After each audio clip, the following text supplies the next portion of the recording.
Oh, that's crazy. Yeah, I just quickly did my tears uh, before you arrived so that I can hide my tears. Yeah, I'm actually gonna edit some of my stuff here. Give me 1 second. I'm doing this the respectable streamer way and waiting for us to discuss it so that I can be influenced by y'all. I actually thought that the idea was that we decide beforehand, and then we discuss like why we did those choices. In any case, we'll be discussing them one by one, so it's no Yeah. biggie really. But I was thinking that I would give like a random random thing for the ones that I haven't really seen anything of. But I actually ended up like Boy and the Heron. I couldn't really rate at all because I know almost anything. Yeah. I have a did not watch tech category because there were a few that we missed. Yeah. I do think that for Pompoko, I was able to say C tier just based on the little I know of it. But that's it's intense. It's definitely a movie where there's many things you can say about it. All right, we are only waiting on Lazy. Yep, as usual. All right, isn't it? So Yep. is everyone also, live? A viewer from my chat said, "I've got some stuff to do now, but I enjoy your discussion. May you all remain friends." Oh, that reminds me. Broke up. That reminds me. We need to set up a. We need to set up a share Pico chat. Park stream. No, we don't. We, you know what? We don't need another Pico Park stream. Actually, I agree. I agree. Yeah, probably will not be playing the last 4 levels. I'm sorry. That's understandable. Who's here for this? Yeah, that's it. Send invites. Okay, I've sent share chat invites. Okay. Oh yeah, share chat. Share chat. Share chat. Hey Ray. Y'all are cowards for not playing more Pico Park. What? God damn it! I can't believe she hit us with the drive-by. That's fucked up. Where'd you post that? Where'd you post the share chain class? At least I got a notification on Twitch. I'm just gonna upload that. Yeah. I was so excited for a second too. Yeah, I thought she was gonna join us. Yeah. She's probably having fun with her wife. Fucked up. I'm sad though because I didn't. Fucked up. I didn't hear what she said. Like, was she against or for? She's pro Pico Park too. Wife. Yeah. I'm so alone. Okay, yeah. I thought Zim was free today. No, they got called into work. Oh, that's fair enough. All right, join us, Ray. I don't know these movies. That's okay. You can just react. Did you watch at least you can just one of them? I've watched at least one. I missed like 6 of these. I missed like 6 of these. I'm still participating. I listen. That's way more than me, Det. I'm a white man, so I feel like I got my God-given opportunity to like give my opinion where it is not necessary, and I am not informed. If there's a requirement, it's a single movie. You have to seen one, I'd say. And sorry, Human, what's up? Oh, sorry. Ray, I found a GIF of you and put it in VC. Oh yeah. Oh yeah. Oh yeah, it is me. My wife fails. I quote that all the I miss time. her a lot. Yeah, it's Eggman saying, "I miss my wife, Tails. I miss her a lot. I'll be back." I'll be back. Am I? You know what? I just realized my audio is not going through to my stream. No. Oh, is it not? Yeah. Also, Eddie, your stream was very quiet. Oh no. Of course it is. I know. I contemplated on saying something, but I feel like I must. Now you can do Pico. Lucky Dagger. No, just make sure Detton and Mel can't see or hear each other. Like two cats aggro each other in the same house. It was really unfortunate. I feel really bad about like losing my cool like that. I don't think that was yeah, but that's still not like a place that I want to be mentally. Yeah. I understand that. To be fair, probably a good thing late. to feel bad, but I think it's fine ultimately. Yeah. Well, I remain friends. Yeah. And you know, I mean, we like I think I ended up apologizing in DMs like the night of. Yeah. That's all good. Yeah, that's all good. You guys are like you guys are free to like say yes or no, but it would be nice to do the last 4 levels and then something fun like Gardic. Yeah, I listen. I think if it's 4 levels, we might be able to handle it. But that's what I'm saying. I think we could do 4. But then again, if those 4 levels are as bad as like the random chance one, then it's definitely like if the last 4 levels are the like worst ones, then it might be too much. And like they did say, like the special Pico Park, and like from what we got from that last level, those things seem like real sons of bitches. Yeah, maybe it'll be take fine. a look and We'll see like what we think. We'll figure it out. Anyway, I'm going to murder Lazy. Yeah, Fair, no, fair. that's completely accurate. That's just you're justifying Besides that I all guess the let's time. go ahead because he's offline. I'm not gonna like no, he's obviously he's not saying anything, but I'm he gonna go over wouldn't to have his seen the house right message. now. Hold on. Yeah, Hopefully- Alright. go over to his Be house and kill safe. him. Uh-huh. Be right back. Don't even make him good on stream. Just kill him.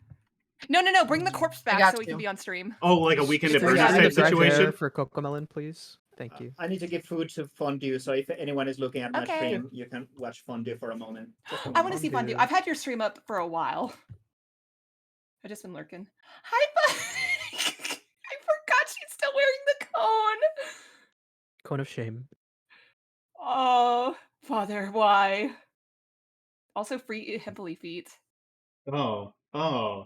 It's illegal for her What? to be this baby. Damn.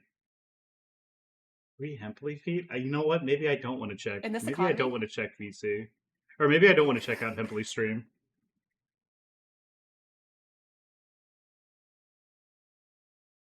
The fact that she's like got her cone all the way down on the floor.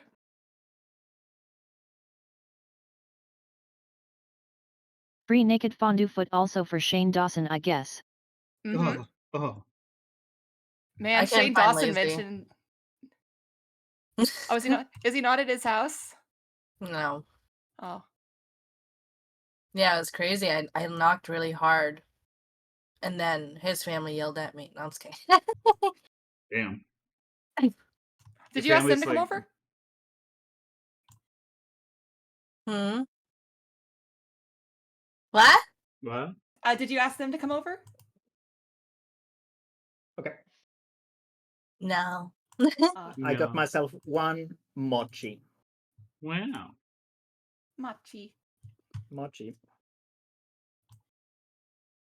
Himply, I like your shirt. It looks like a blanket. The ice cream kind? No, this is I tried the ice cream kind elsewhere and I liked it and I wanted to try like a normal one. So I found like a vegan, just accidentally vegan mochi at like a Japanese We didn't store. mean for it to be vegan. It just happened. Okay, hang on. That it's more common than you would think. I need to share something that Mel shared in her own channel real quick. Let me look. Let me look. VC chat send. There we Like, go. I'm Oh, sure that I looks mentioned it delicious. before.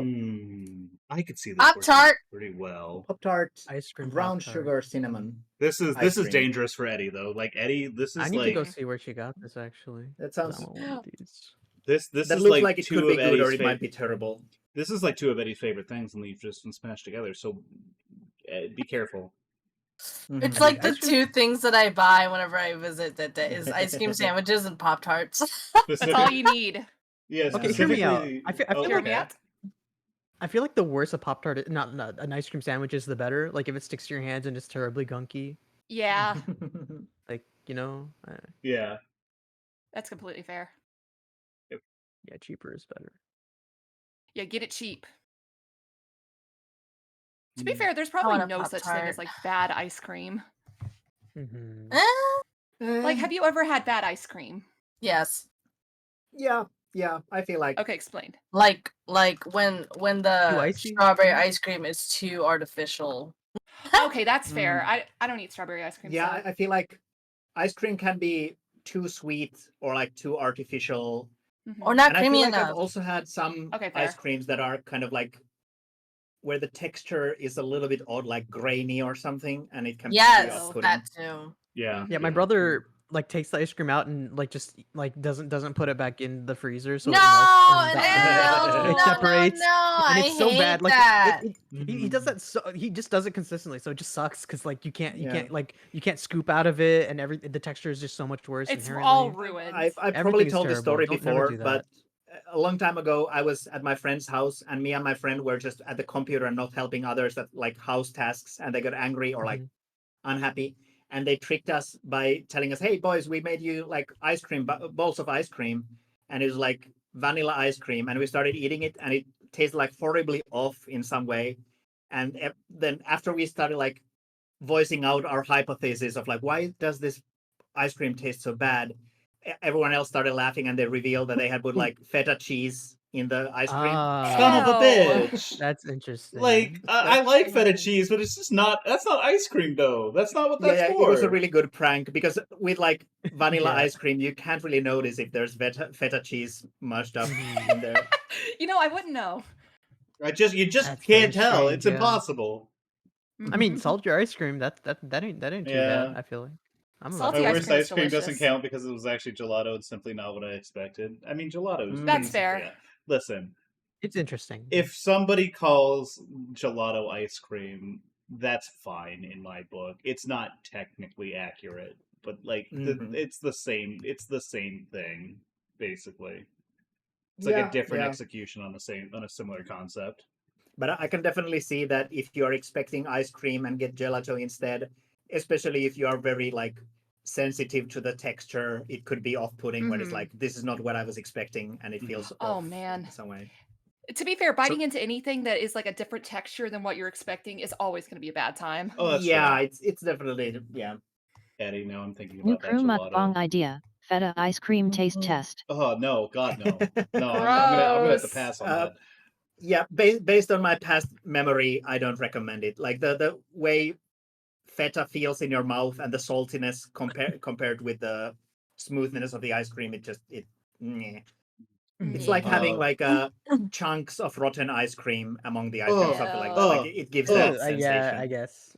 I don't know. I Cheese feel like ice if you're cream is expecting so it, good, it though. might be a little less bad. Yeah. Well, I haven't tried it expecting it, so Sea salt ice cream does slap. I've had that before. That shit's delicious. I've never had that. I want to have sea salt ice cream so bad. It's not So, like alright, listen. I'll bring it on Are to we waiting Japan for Lazy, or are we just first. chatting? No, we're not waiting. We're not Yeah. waiting. Okay. That bitch will get here when he gets so here. I feel like we should also have like a quick disclaimer. Yeah, we should intro. We specifically are only doing like the Miyazaki directed Ghibli movies and also Cagliostro because Cagliostro is Ignore all the Miyazaki's- exceptions to that fact because there's Yeah, but like for the most part. Yeah, I think the only things that we're missing from like the actual like Ghibli like list is like Earthsea, Up on Poppy Hill, and like Only Yesterday. I think those are the only ones that we're missing. Ocean Waves. Ocean Waves.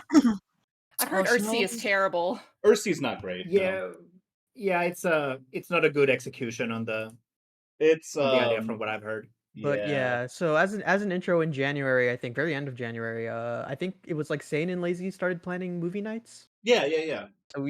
So we started watching like 2 Ghiblis every night, which would end up being a little bit of a mistake. I feel like because of some of these shit get long, and then yeah. So we were doing a thing where it was all on a wheel, and so it was all random, and so that may have influenced at least one movie because I think there was one night that was like over 5 hours in length. So oh my gosh, that one I'll mention when we get to it. There was so, a marathon. There were a couple. We may have to do nights. a rewatch actually for that anyway. Yeah, you'll have to say which one it is. So I attended all of them, I think, and a couple people attended almost all. Yeah, I missed too like bad we couldn't get everyone in, but I want to say like I missed like 6 movies out of the bunch, which and like, some of them is just like some of those are like some that I've seen before. Like I've seen like Mononoke, like Spirited Away. Like I didn't like that would have been a nice refresher, but like I know where I stand with those movies. Honestly, I'm looking at who wasn't gonna join us today, and I'm like, actually, you know what? What if saying correctly, bread drunk Ghibli ranking? Hello. Ooh. Oh my gosh. Ooh, Also, go men Sure, for not no, I reacting. I just like I'm just like all I'm imagining is just like sane and correctly arguing, like drunkenly arguing, and then like Brad chimes in with something just completely off the wall, like every once in a while. I'm like, that's a great stream. Goddamn. We need to have more drunk streams. We do. Indeed. Drunk Uno. If you wanted to do that at some point, we really should. You get a bottle of gin. I just want to play Uno with you guys. Somehow Uno is never available whenever I am. I never want to play Uno, but I always want to play stuff with y'all. So that's the struggle. Uno. So do we want to play Uno? What are we starting with? Let's movie. Yeah, if we had actually okay. Do we want to just do it in the order that we watched?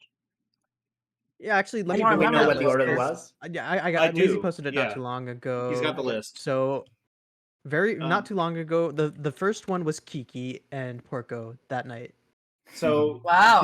Kiki's the one of the few ones where I'm like, this is obviously a very big hole for me. I have not watched Kiki's whatsoever. I know enough about it from like other people talking to me about it, but It's good. I don't know if I'd say it's S Saw. Kiki is like I think one of the first things I watched, even like just the entirety. Yeah. So it holds a place in my heart that's obviously very different, and it still holds up. I'd say, it's a simple coming of age story for modernized witch. A lot you can. Well, does anyone else want to say anything? I was just well, like, say your piece. Okay, first. okay, yeah. Kiki So like, is also S kinda for like- me. So yeah, I think I like just describing it a bit. It is very much like Miyazaki's love of flight is very much in there. You see constantly with all the billowing. Oh god, it's in every Here, single one of these movies. There are two Yeah. constants with a Miyazaki directed Ghibli movie. Three. Is that there will Maybe be 4. well, I was thinking specifically. Indeed, I was thinking he has his tropes. I was thinking specifically flight, like flight-based machines, and short hair on the female protagonist. You forgot yeah. women dying. yeah, I Women feel like dying. That's Flight that's machines. not quite as constant. Yeah. That's not always there. Yeah. It's constant Yeah. enough. But You could flip a just to coin add and it to might what still Sa was happen. saying, for me, Kiki was like thinking about it. I could also put Kiki in A instead of S. I'm a little bit conflicted on that. In that, Kiki, I like Kiki a lot. I like the vibe a lot. I think it's a very cozy movie, but it's also maybe it's maybe Yeah, not as like I do think interesting as some of the others. Like I feel like it slumps a little bit in the mid part when Kiki gets depressed and stuff. But I do really, still enjoy Depression it quite arc a was lot. not good. Can't agree. No, I think there's a lot of value in the depression arc, but I do think like the fact that it conforms to like the 3 act structure just doesn't feel suited to the movie even. Yeah, but I don't think the depression part is bad. I just feel like it's a little bit of a slump in the kind of flow of the movie. Personally, Yeah. I don't mind Gigi stopping talking. I Not don't think talking it's a anymore. problem Yeah, with no, the movie. that's also something that I'm okay with. And I know that. No. Yeah, I know plenty of people. hate That's that Eddie. a lot. Eddie No. is like, Eddie's like, I can't believe they killed this cat. Yeah. They might as well have. I like that Kiki is about like artist burnout about like halfway through the movie, but like why the fuck did they do that to the cat? Like instantly downgraded for me. It could have been an S, went straight to A because of that last 30 seconds. I do agree with the issue that like he is a little too sentient when he can talk, and then when he can't talk, he's just a wild cat, and that does just a rub me cat. the wrong way. Yeah, it does feel a Execution-wise, they little could have bit done odd that in that cleaner. sense. Yeah, I do agree. for sure. Yeah. He still could have like But, they could have done something to suggest that he was still intelligent, like he was still like an intelligent sentient being. It's just like they can't understand each other anymore, which is like a different kind of sad. That but I think would have been probably better. It doesn't feel like the cat is dead now. But Yeah. It does feel like the cat died. kind of. I God, mean, what he did I had wanna mention? babies. Does that not make up for it, Eddie? No, he Which one? he got it in. That's what. Yeah, he had his crush, and he No, had a it doesn't make babysitter. up for it. It Just doesn't because make he's a up for it, slut. yeah. Babies, they're so Yeah. you know what? This cat fucked before he died. It's okay. That's not what I'm actually. talking about. You know it. Anyway, I just wanted to mention that like I was pulling up Kiki on Sakugaboru, and I got Yeah. Kiki's delivery service ex McDonald's first Oh, because apparently they did a collab thing. Yeah, I'll that look makes at sense. that later. That maybe. makes sense. Look at those little Anyway. babies. They're so cute. Anyway, yeah, But it's an did S anyone rank. put Kiki below A in their tier list? I mean, like Yeah, it's I have it and did not watch, but like Oh, Yeah. well, okay, fair. Yeah. I think Even- you know enough about it. I really don't like. Basically, the only thing I know is about like a lot of flight, cute witch. It's a metaphor for artistic burnout, and also the cat dies. That's There's basically the- all you Quote need to know. unquote. The quote unquote dies. Even Yeah, at its I mean, absolute worst, it's it's still nuts. like cozy vibe and watchable, which some movies are Yeah. not watchable. Like, Yeah, some of these. yeah. There's a lot of Yeah, movies those that are are not those. watchable. There's a couple of these. Not great. Not good. Anyway, speaking. Okay, yeah. Closing thought, or do we want to move on? Let's move on. Let's move on. Yeah. Okay. So unfortunately, I feel bad that Brett couldn't join us because we're talking about Porco Rosso, which is Oh, that's Brett's very favorite. good. Yeah, Brett's Porco favorite. Rosso. It's- Porco Rosso kinda- makes me believe in art. Yeah, I've I've only seen it. seen Is it it that as a good? kindergartner. It's I really, think Yes, it is that really good. good. I think it's like I think it's one of those ones where like you notice a lot that like Ghibli movies tend to have like a very kind of like similar sort of plot structure over the course of their films for the most part. And I think Porco Rosso is the one that kind of takes advantage of that the most. I think it's the one that kind of naturally syncs up with that. Like there's so much going on in terms of like the state of the world, this sort of like island based sort of you can't quite tell if it's like the real world and it's like the Mediterranean or whatever, or if it's like this sort of like this like more fantasy oriented world where there's a bunch of islands and like it's a bunch of like interconnected whatever. The setting is so infinitely fascinating to me.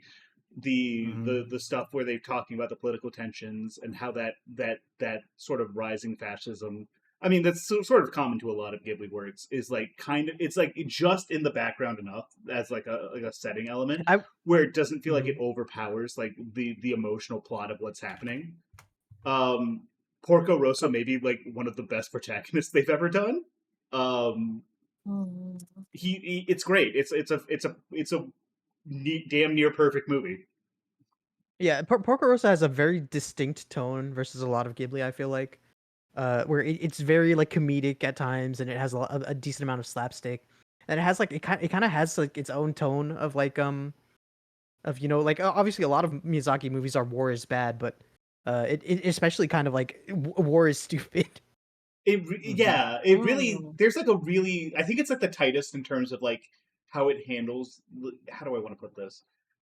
It's the tightest in how it handles like this kind of difference of mood, where you have like the much more comedic side of things, where you have like all the soldiers and like all their goofy bullshit that they got going on, and like the gags and stuff like that. And then there's like this really serious like sort of like emotional core to it, where it's like Porco's dealing with like his past and like the fact that he's a pig, which saying that out loud sounds ridiculous, but like his curse, yeah, I mean it's genuinely like really impressive, the emotional weight that's behind this movie. It's also got some of the hardest lines I think I've ever heard from a Ghibli movie. Like, I'd rather be a pig really than a fascist. Lines. Yes. Like, I'd rather be a pig than a fascist. It's like just like mwah. It's Chef delightful. Quiz, yeah. Yeah, it's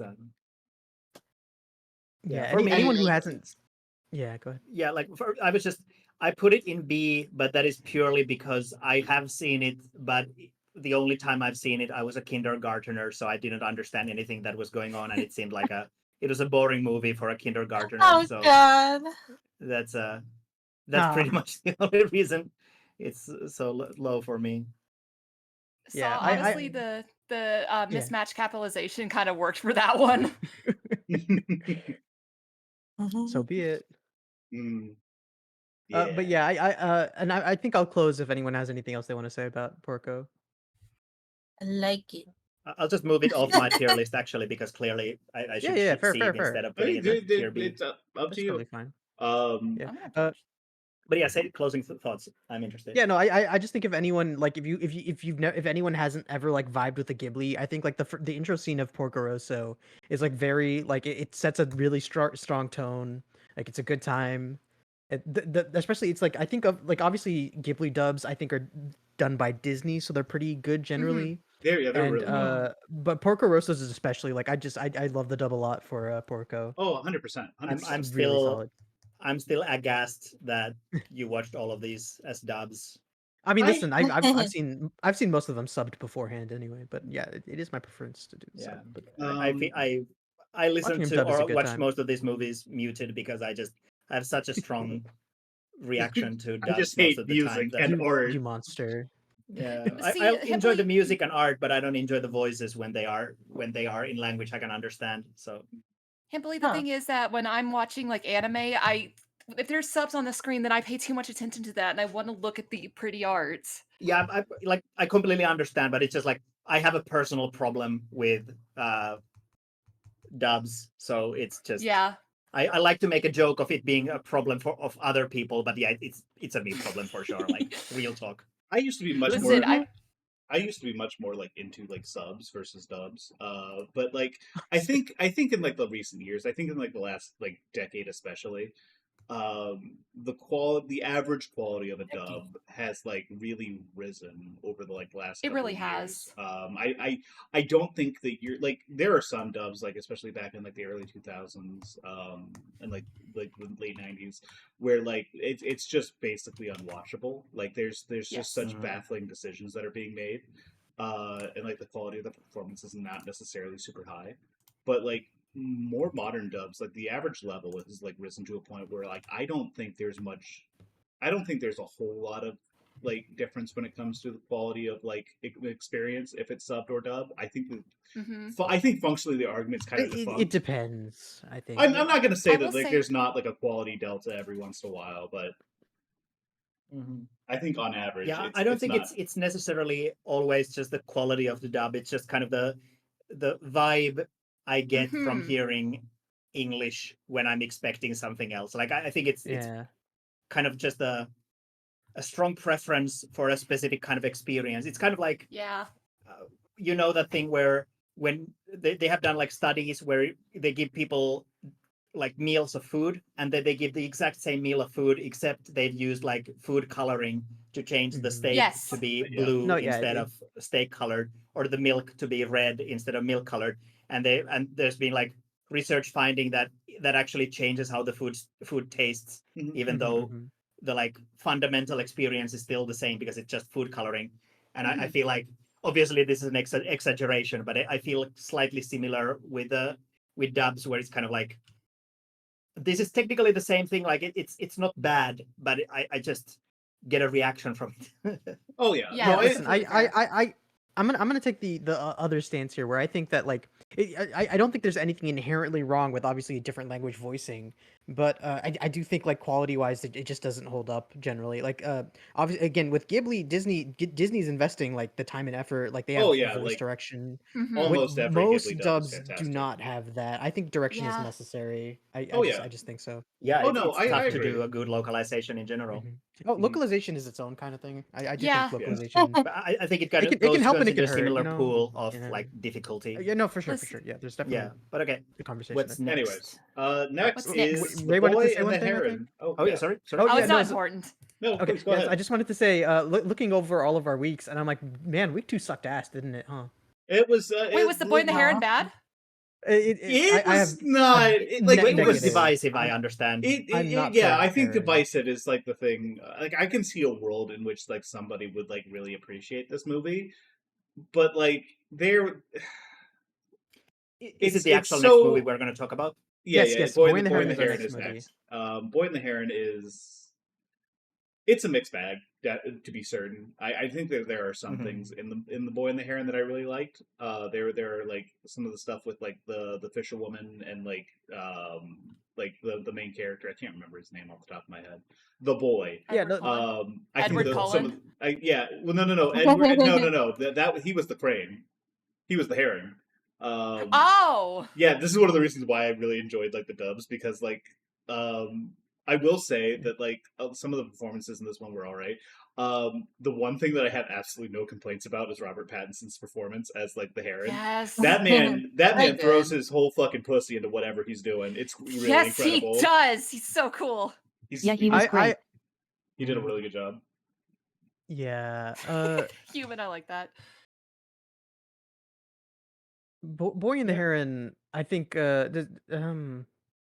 watched it, really is and I still don't know what it was about. The plot and pacing is so the plot and pacing are so all over the place.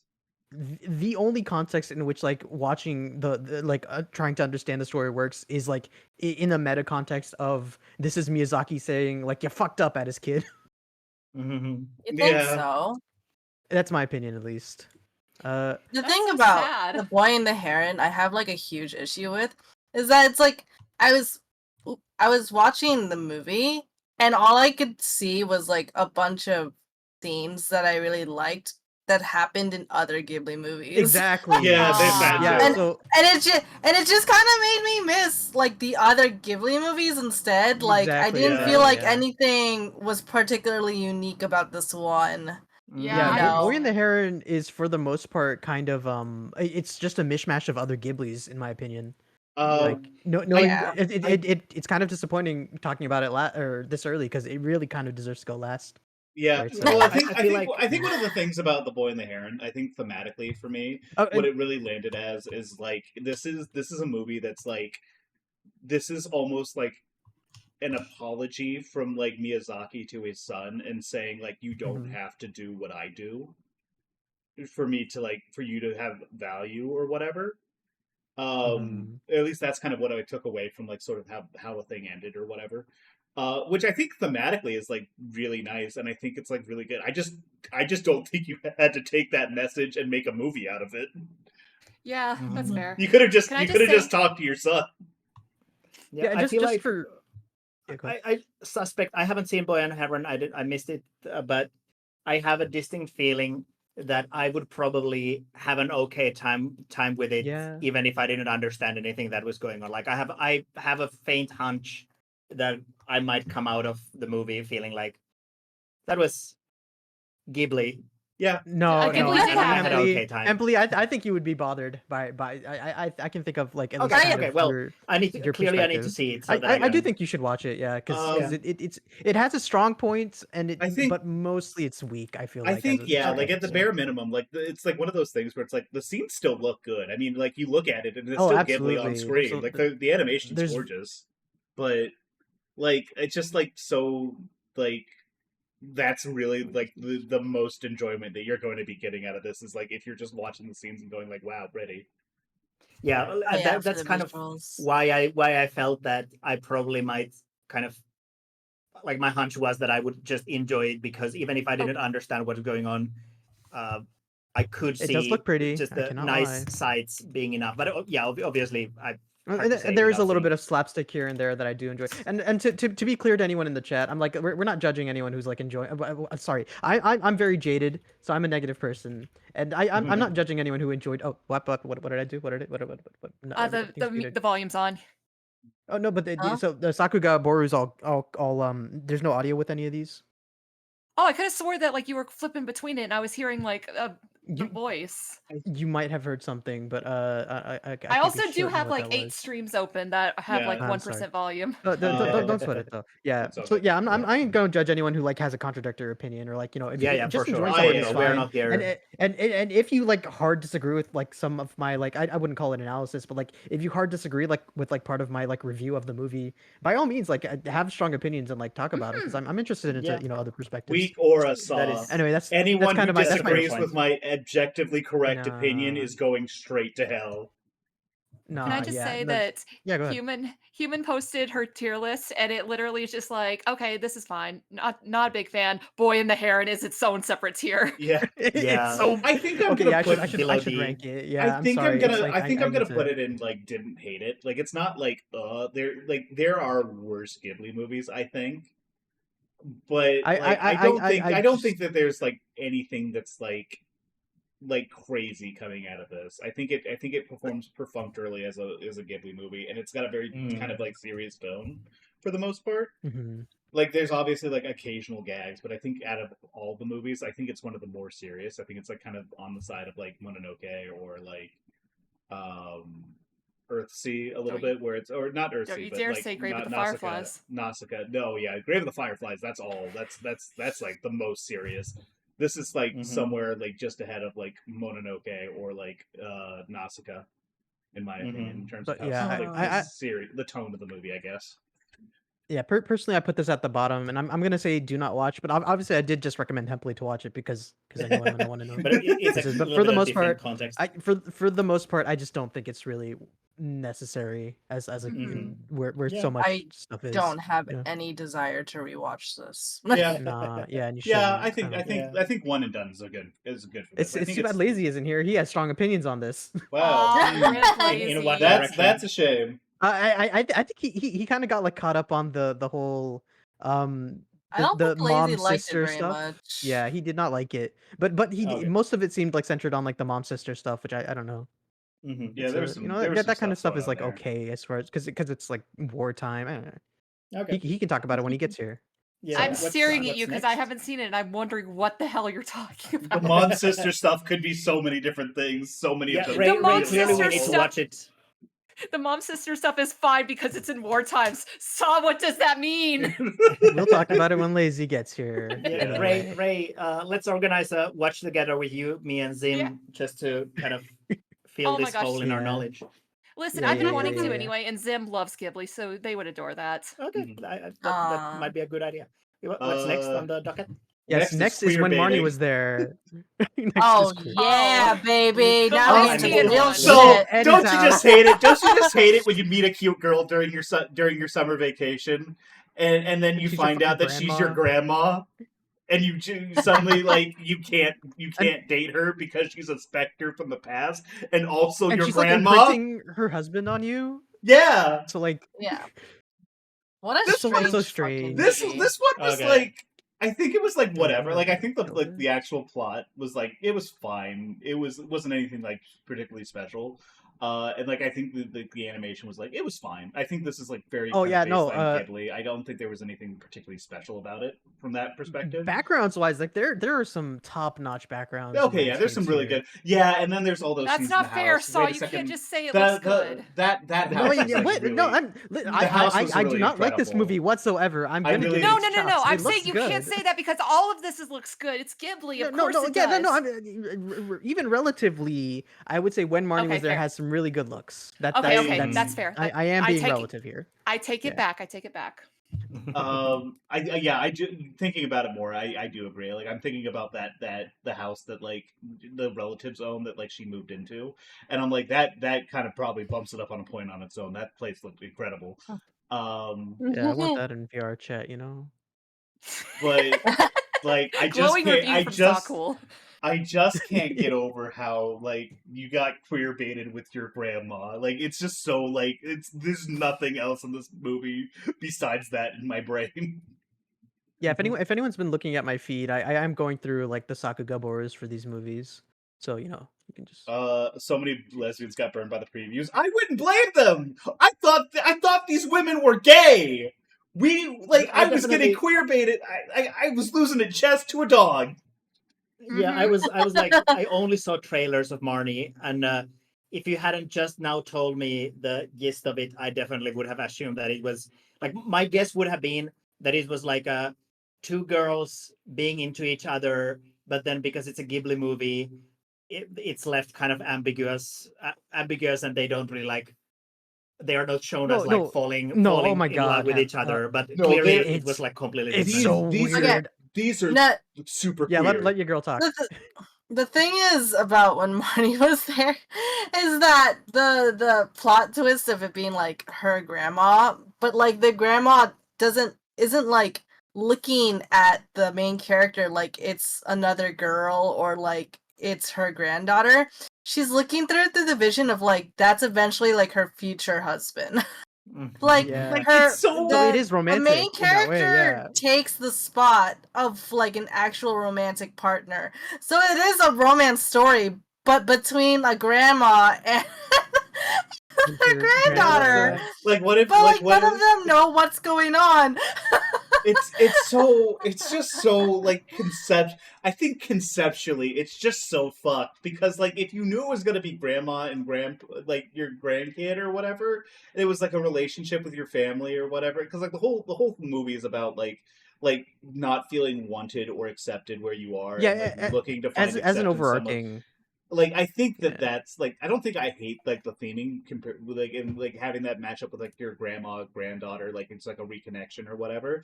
But like you didn't have to make it so gay though if that's the case. Yep, because it feels like it's saying another thing. It's also one of those things where it was like really funny to watch this because like we were all going through it and like I don't think most of us had seen it. So like slow dawning realization, the dawning realization that we were not watching a lesbian romance, but instead we're watching a grandma and like her granddaughter. I've seen it. Okay. So I actually knew about the twist beforehand because when the movie had came out in theaters, I was like, when I saw the trailer, I was like, gay people? But then I was following Oh, people on no. Tumblr when the movie came out, and they were like, "Guys, it's her grandma. It's her grandma. It's her grandma." So I just like I just never touched the movie, and then we were all watching it together. I was just sitting there like, they don't know. They don't know. Yeah, so that dawning realization. They don't look at know. the movie. So it's like it's basically like kind of fish out of water. Like you have a city girl coming to the countryside because her parents did they die or was Actually, I'm that? bumping this down a point because I remember what Oh. what that girl said to the other girl. That was fucked up. Yeah, no, she didn't exactly. deserve that shit. Yeah, on the micro Yeah. level, there's so much fucked up about like this girl who disappears every night and like fucking passes Passes out in the out. fields and shit. And like everyone's like, "Hey, you gotta get a handle on this girl. What the fuck's happening?" And like, Hey, I was like eternally entertained by how toxic like this friendship was. By the way, like oh yeah, yeah, the no, bully. like Can't believe this. that. The main The it larger was characters. just kind of a mess, to be Like, honest. There's a couple main characters in like Ghibli movies that are kind of like that are like sort of bastards a little bit. This woman may be the most Marnie toxic. is one. Yeah, this movie may actually just be the most toxic Ghibli protagonist we've ever seen. Mhm. Toxic Grandma I think Yuri it's really is. funny. I mean, listen, We love a that's first for accurate. women. Oh god, I can't believe you said this.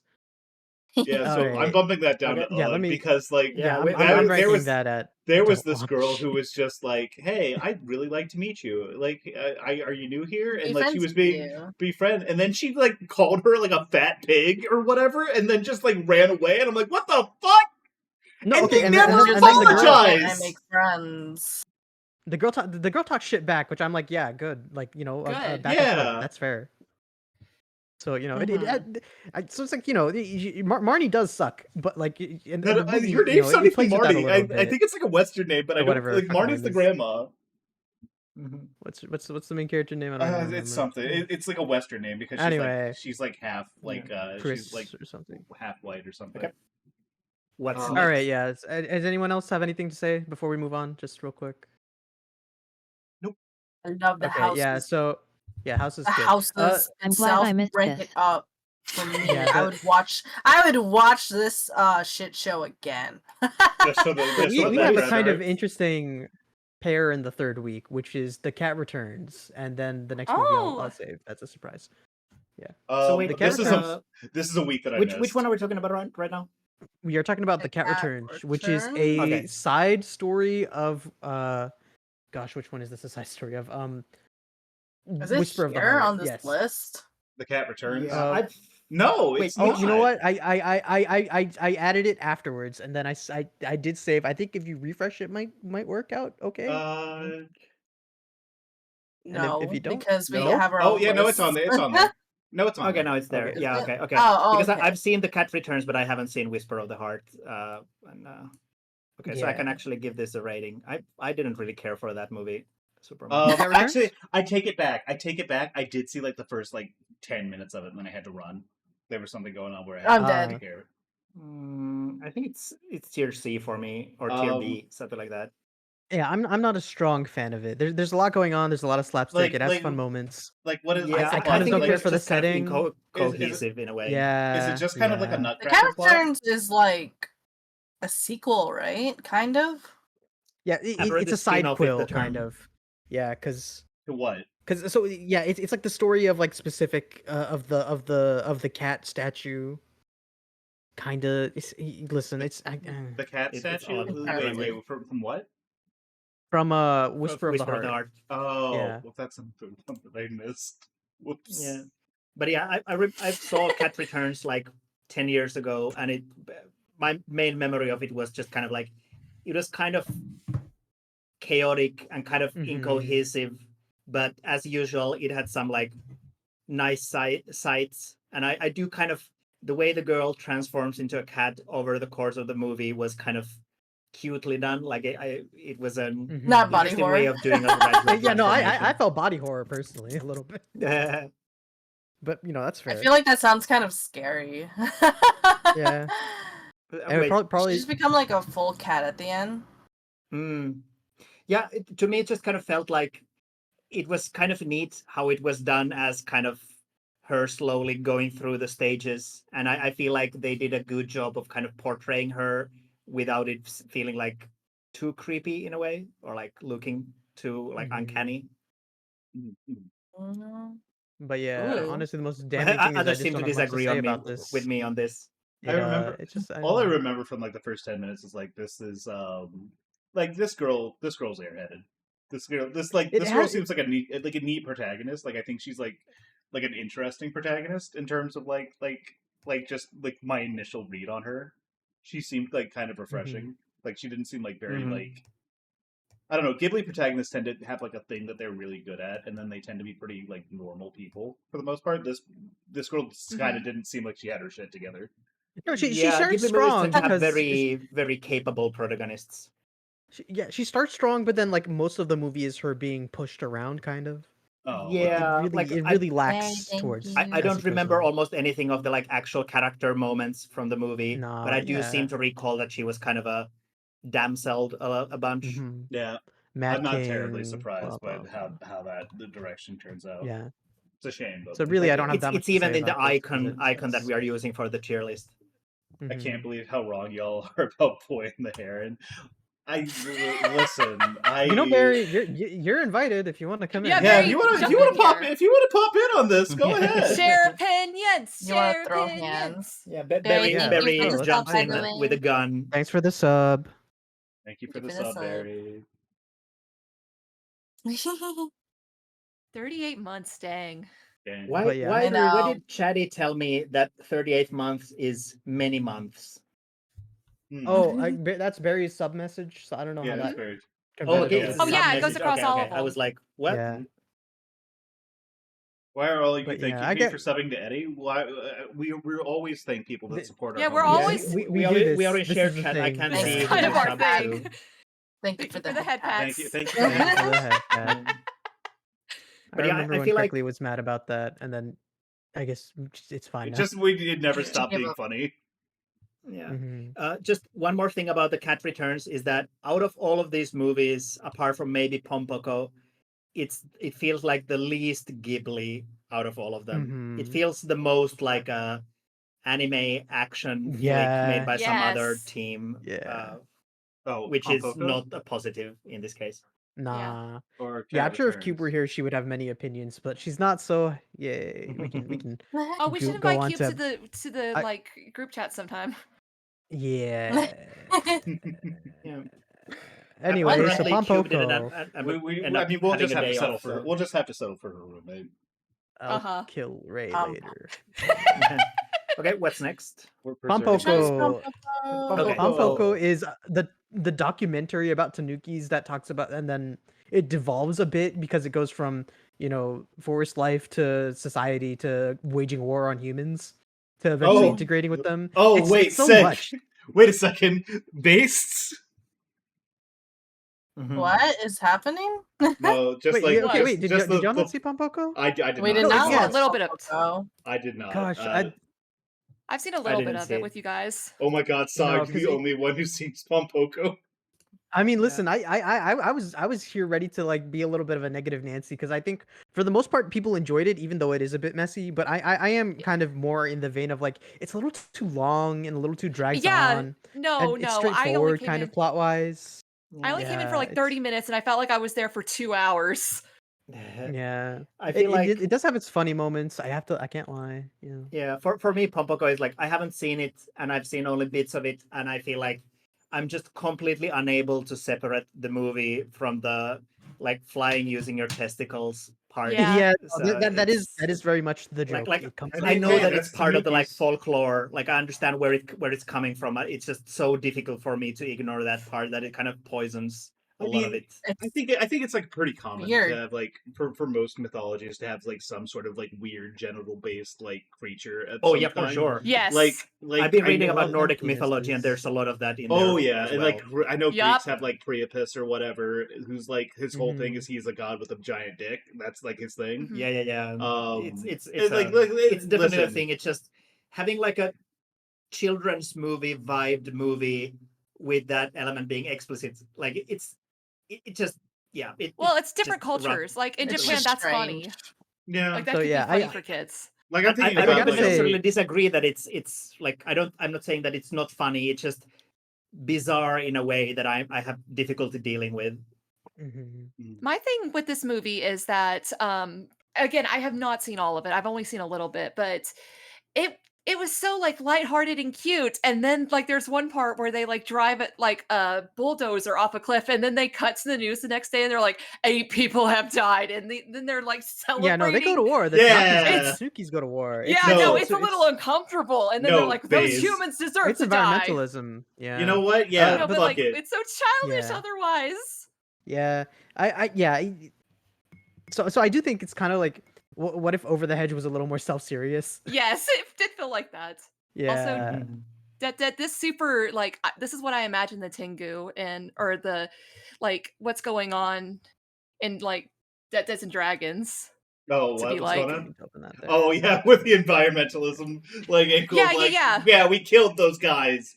Great. No, not quite. Like just like the wacky hijinks. Oh, okay, yeah. So yeah, I don't have that much more to say about it. Anyone else closing on? I'm fine.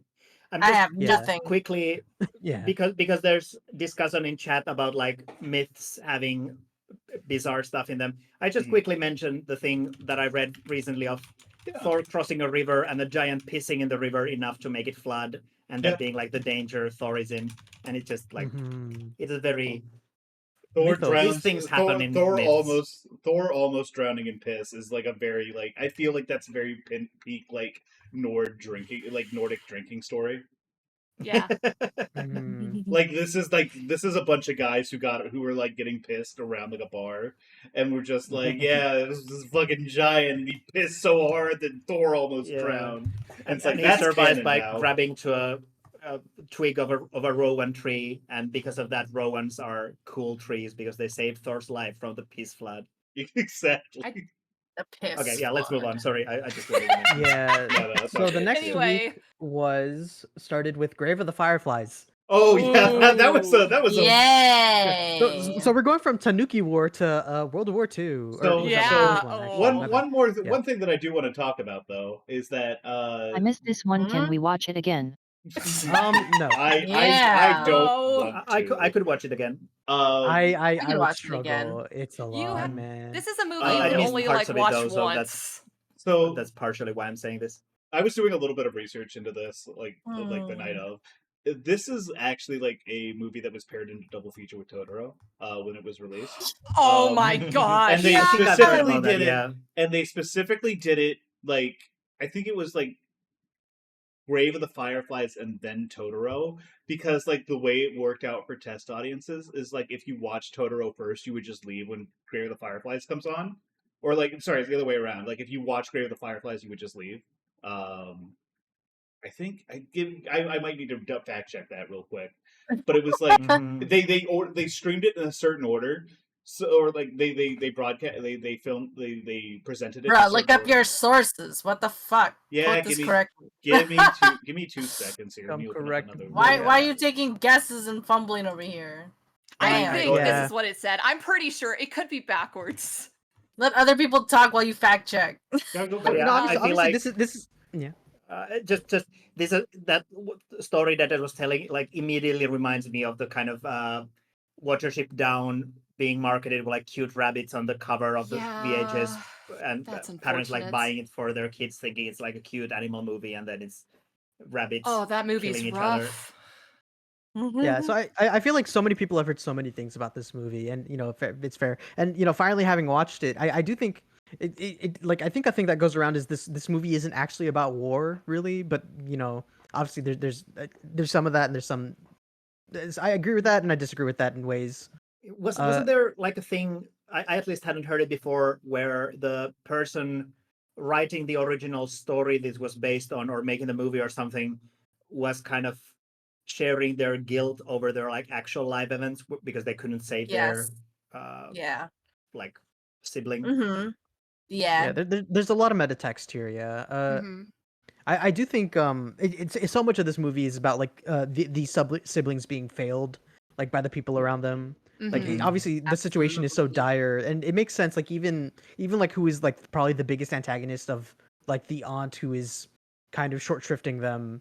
Like you understand Yeah. where she comes from. Yeah, You know, especially yeah. yeah, it's a Yeah. very intense movie.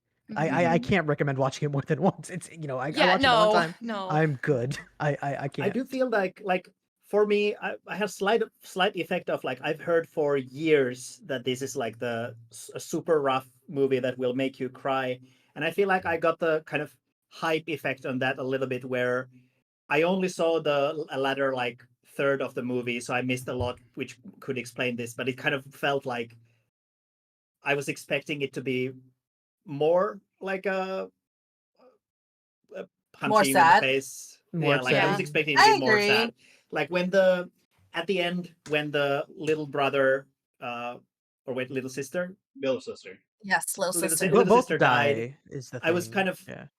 I was expecting the movie to kind of push it into your face a little bit more, but instead, Mhm. because there was immediately like the ghost of the little sister running happily and showing her playing in the like, I feel like the movie was actually fairly like soft with the treatment of like Yes. showcasing these characters I dying, think so which Mhm. I too. don't think it's a bad thing. It was just interesting to notice that my Yeah. like expectation was for it to be way more harsh with the Yeah. presentation. Mhm. And Billy, I Literally had same something thoughts. Yeah.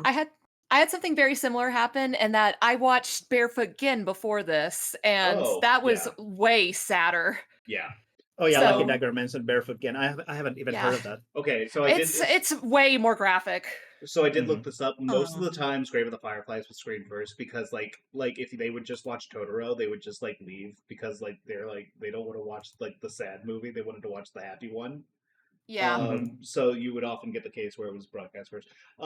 As for like my thoughts on the movie, I think Grave of the Fireflies is like a really excellent sort of movie. I don't think it shies away. I don't think it like how do I want to put this? I don't think it like dwells too hard on like some of the more graphic parts of war. I think there's a couple scenes Yes. like where like after Mhm. the first firebombing happens, where like they lose their mother. There's that scene where they're like kind of looking at her body. Um and like that's like I think that's like a fairly like nuanced way to show it where it's like you show it but you don't linger on it. Which I think is Mhm. like Yes. a very good metaphor for how this movie works. Um Yeah. um, I thought it was fairly like obviously it's like fairly sad. But another thing that I wanted to point out was that this is based off of a sort of like a fictionalized autobiography of like Mhm. a guy who like lived through the war, where like he was like the main character and instead of dying, he just like lived on after his sister died, and he kind of wrote this as like almost like a penance, like he said, where it was Mhm. like he kind of wished that he had died with her, because he felt like a part of himself had died whenever she had, which was Mhm. fairly sad. But like the movie itself is, I think it's like tragic. I think that there are a couple things where it's just like, obviously, why are you not doing this thing? Like there's some stuff, and like maybe that just has more to do with like the Japanese like sort of like ideas of like what pride is, especially back in like wartime Japan Yes. when they were very Mhm. like Yeah. heavily like subject to like very heavy propaganda. Yeah, Um, probably the biggest thematic moment is the boy like walking into the news and like, oh, Japan had already lost the war and he yeah, can't let Mhm. go of like Hmm. the idea of Japan is gonna win and everything is gonna be better, you know? Yeah. there's Mhm. Yeah. also like the idea of like you not going like not swallowing your pride and going back even though things are clearly like beyond the pale, like you are Mhm. going to not, this is not going to end well if you don't swallow your pride and try to like go back, Mhm. um stuff like that. Mhm. I think it's really good though. I think that like it tells like, it's obviously like the most serious of like the Ghibli movies. um Hmm. and For like sure. there are things that I think kind of like maybe bring it down a little bit, but I still think it like ends up being like one of their better ones, and like them trying to tell Mhm. like such a serious story is like I think very admirable. I think it's nice to like kind of like reach outside of your comfort zone every once in a while artistically. Yeah, I do think that it ends up working really well. Like Mhm. it's a classic for a reason. But this Hmm. wasn't directed by Miyazaki, right? No, it I wasn't, I believe. Yeah. Okay, yeah. yeah, no, this was something, this was a different, yeah, this was a different one. Okay, Yeah, yeah. as much as like this kind of movie works for me, I do think It's just it doesn't quite like reach the point where like not wanting to watch it again is kind of like the visceral feeling in me is like I don't know like I am better off for having watched it and I don't think I'm going to come back to it. Yeah, It's this is really this. Yeah. I mean, like a lot of like very sad stories, like a very emotionally resonant sad stories. It's one of those things where it's good to experience it and it's good to watch it once, but it's not something you necessarily want to come back to, right? It's so much of a tragedy, you know. Yeah, It really like is. this And I one was do And like- you actually watch the mistakes again and again. Despite what I said earlier, the way the little sister like clearly wastes away towards the end is it's deeply it's tragic. fairly harrowing, even though it's kind of it's shown without like underlining it too much, which I think is a good thing. But it's definitely like the movie does bring it through that yes, this character is dying of hunger here. Mhm. BRB, I'll have to go to the bathroom. Just keep talking out. Yeah. I Yeah, we'll probably move on. safe. after this. Yeah, the one last thing that I really want to say is that I really, It's like close. I really appreciate, like, once again, and this is kind of endemic of like the whole movie, is like I really appreciate the sort of simplicity and like the how do I want to put it, the lack of importance, I guess, that's put on like how the little sister dies. Like it's not like we cut back to her and she's struggling and like we see her last breath and it's this big dramatic moment. It's just like he comes back after like, you know, trying to negotiate with like some like the doctors or the police or like, you know, trying to get, or you know, selling, like grabbing food or whatever, like good food that they need, and like he comes back and she's just lying there and she's dead. I think that like that's like such a, I don't know, it's very powerful, I think, to like not treat death dramatically, because it's not necessarily always a dramatic thing. Yeah, I mean the opening of the movie is the main character dying, and Yeah, exactly. then you see how it happens. Yeah. I mean, yeah, like at that point it's just all like, you know, how did we end up here? But All right, yeah, I think we will be talking about Okay, so we watched Howl's Moving Castle after this. that Ooh, immediately Howl's Moving afterwards, Castle, which was yes. such like a I think whoa. Here's the preface here is I think almost everyone dropped out at that point for Oh good yeah, reason. no, I Frankly, checked. I think it was okay because everyone has seen Howl's Moving Castle. Oh, it's such a good movie. I think it got to the point where like Eddie had like told me a while back that like she hadn't actually watched all that many Ghibli movies, and she was like, you know, going through and saying it, and I'm like, well, yeah, which ones have you seen? And she's like, I've just seen Ponyo, and I'm like, you haven't seen Howl's Moving Castle? Yeah. It is probably the like the crowd pleaser as far. Well, I mean, obviously that's not derogatory at all. Yeah. But yeah, Yeah, it's such a like. I mean, Beauty and the It's Beast, good for- but yeah. the Yes. Beast is The Beauty? a spooky raven boy. It's good for many reasons. No, Would no. you believe that I really like this movie? I Well- can't believe it. Right? Whoa, crazy. Nothing about your character indicates I this. can't believe that a lesbian would be into the pretty anime boy. That's never happened before. The twink of all time. I remember Yep. I was watching a bunch of Ghibli movies because AMC was like re-releasing them in theaters for their like Ghibli Fest that they do every year. For like maybe like 10 months. I think is like every month is like a different Ghibli movie. So I'd watched like literally most of the Ghibli movies I know now through that. Mhm. When I was watching Howl's Moving Castle, I was watching with my friend who fucking loves that movie, and I leaned over and I was like, Howl looks like a lesbian. Yeah. I can see why everyone Yeah, likes yeah, Howl. I think agree. I see the charm. Like, this is just like a lesbian, I think. He's Yep. the thing about Howl, I think, between like his presentation, and if you're watching the dub, I think like Christian Bale's dub of Howl is like so incredible. It's so good.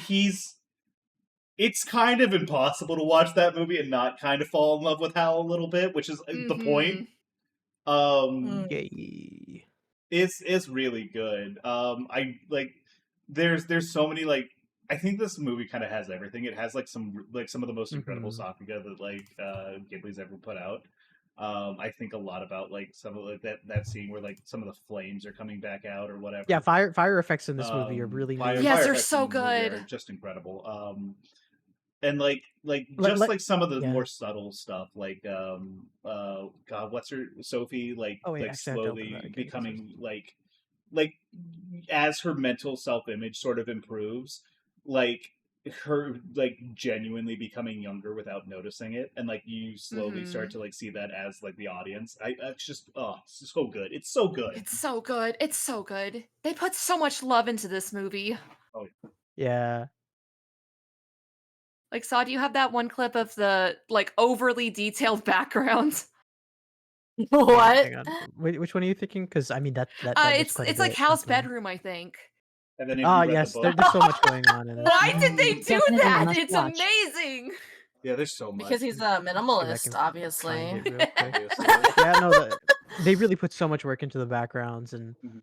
like there's so much of like each set piece really works. Like with like this aesthetic, I think like the whole atmosphere is like kind of fantasy countryside Oh yeah, mixed Mhm. with it's the classic city. Ghibli. It's the classic Ghibli animation of like a British fantasy novel.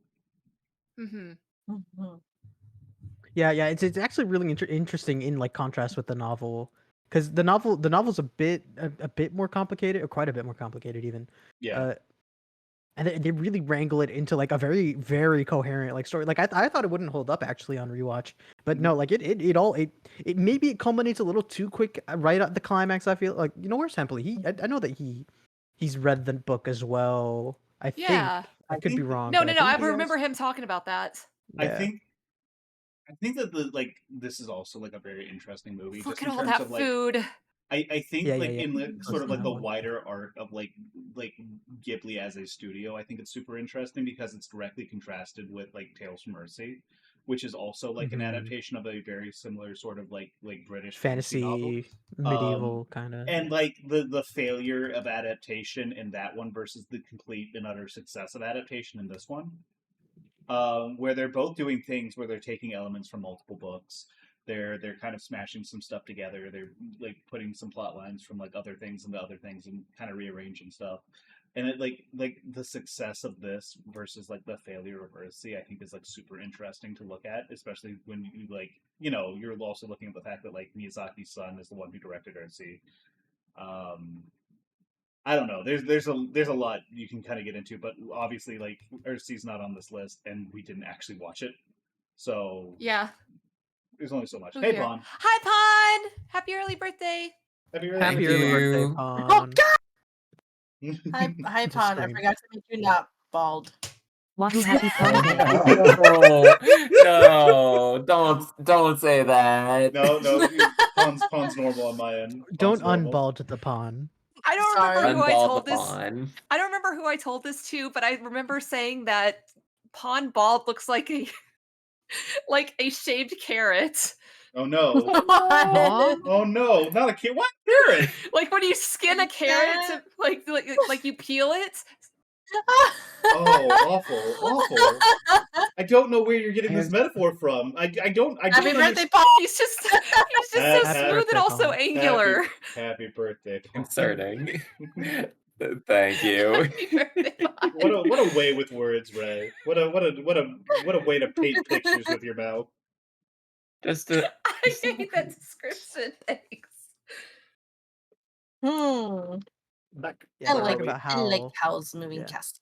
Yeah. I like that Welcome there's back, a little bit of like everything in it. Yeah. Also, Yeah, it's no, just truly. like it's a very good, lots of good romance. Yeah, Oh, Sophie, yeah, Sophie is such a Yes. strong character. Sophie Like and Howl's romance the, is the like definitely not neurodivergent girl, where all the other Mhm. girls are, hot goss and getting makeup. She's like, I'm just working hard. I think Mhm. like I out of And then like she's all throwing love the when boyfriend. she was like a little old lady. She's so fucking sassy. Yes. yeah, Great. like She's allowing her to be great. old, to experience what it's like to be old is like maybe the greatest gift anyone's ever given her, because she immediately stops giving a fuck about impressing people. Yup.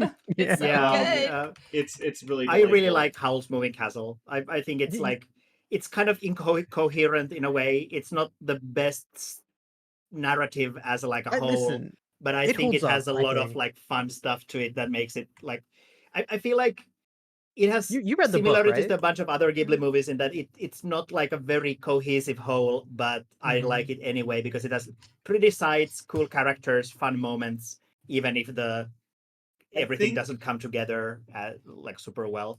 If I had to Mark? compare, if I had to compare House Moving Castle, I think to like what it would be like for it to be like your first Ghibli experience, I think it'd be like the perfect charcuterie board where it's like it's got just enough of everything, like everything that Ghibli does for the most part, you are going to find in Hal. And if there's like an aspect that you like in Hal, that very much can like kind of point you to where you want to go next, like in terms of like movies to watch. Yeah, there's such good character interaction. Like every character is so lovable. Like Marco going save my room for last is so like stuck in my mind. Mm-hmm. They have like such they have like Yeah. He's they have so tranquil cute. scenes where they're all like just at the lake. It's so much. So Yeah, much And then work.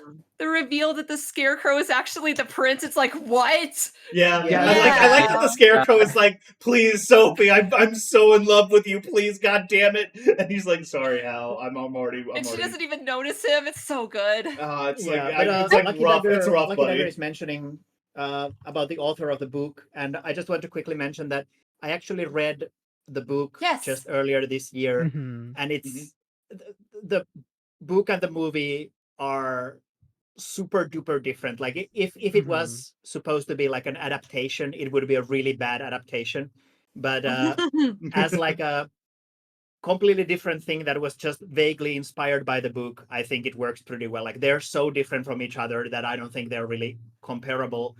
But the author of the book was definitely saying like, yeah, Miyazaki wanted to have the flying machines. He wanted to have the war. So obviously he added those in, even though they were not in the original book.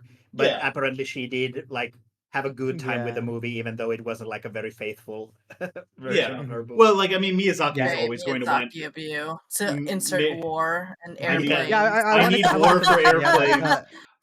Very much like Porco Rosso, Miyazaki kind of portrays war as just kind of being stupid, and I think it's pretty salient in Howl, I'd say. Yeah, but like actually, one thing that the author of the book specifically mentioned that she liked about the Ghibli movie was the part where Sophie and the Witch of the Waste are both trying to get to Wizard Suleiman, and they are walking up the stairs. Oh yeah, and there's like this nightmare scene of it taking forever, and then just like it's just these two old women who are just desperately trying to climb these stairs, and it's just like they find solidarity. They just like immediately like over the course of the thing find empathy and solidarity with each other. It's wonderful, wonderful. Oh my god, I want to whack her in the head though at the end.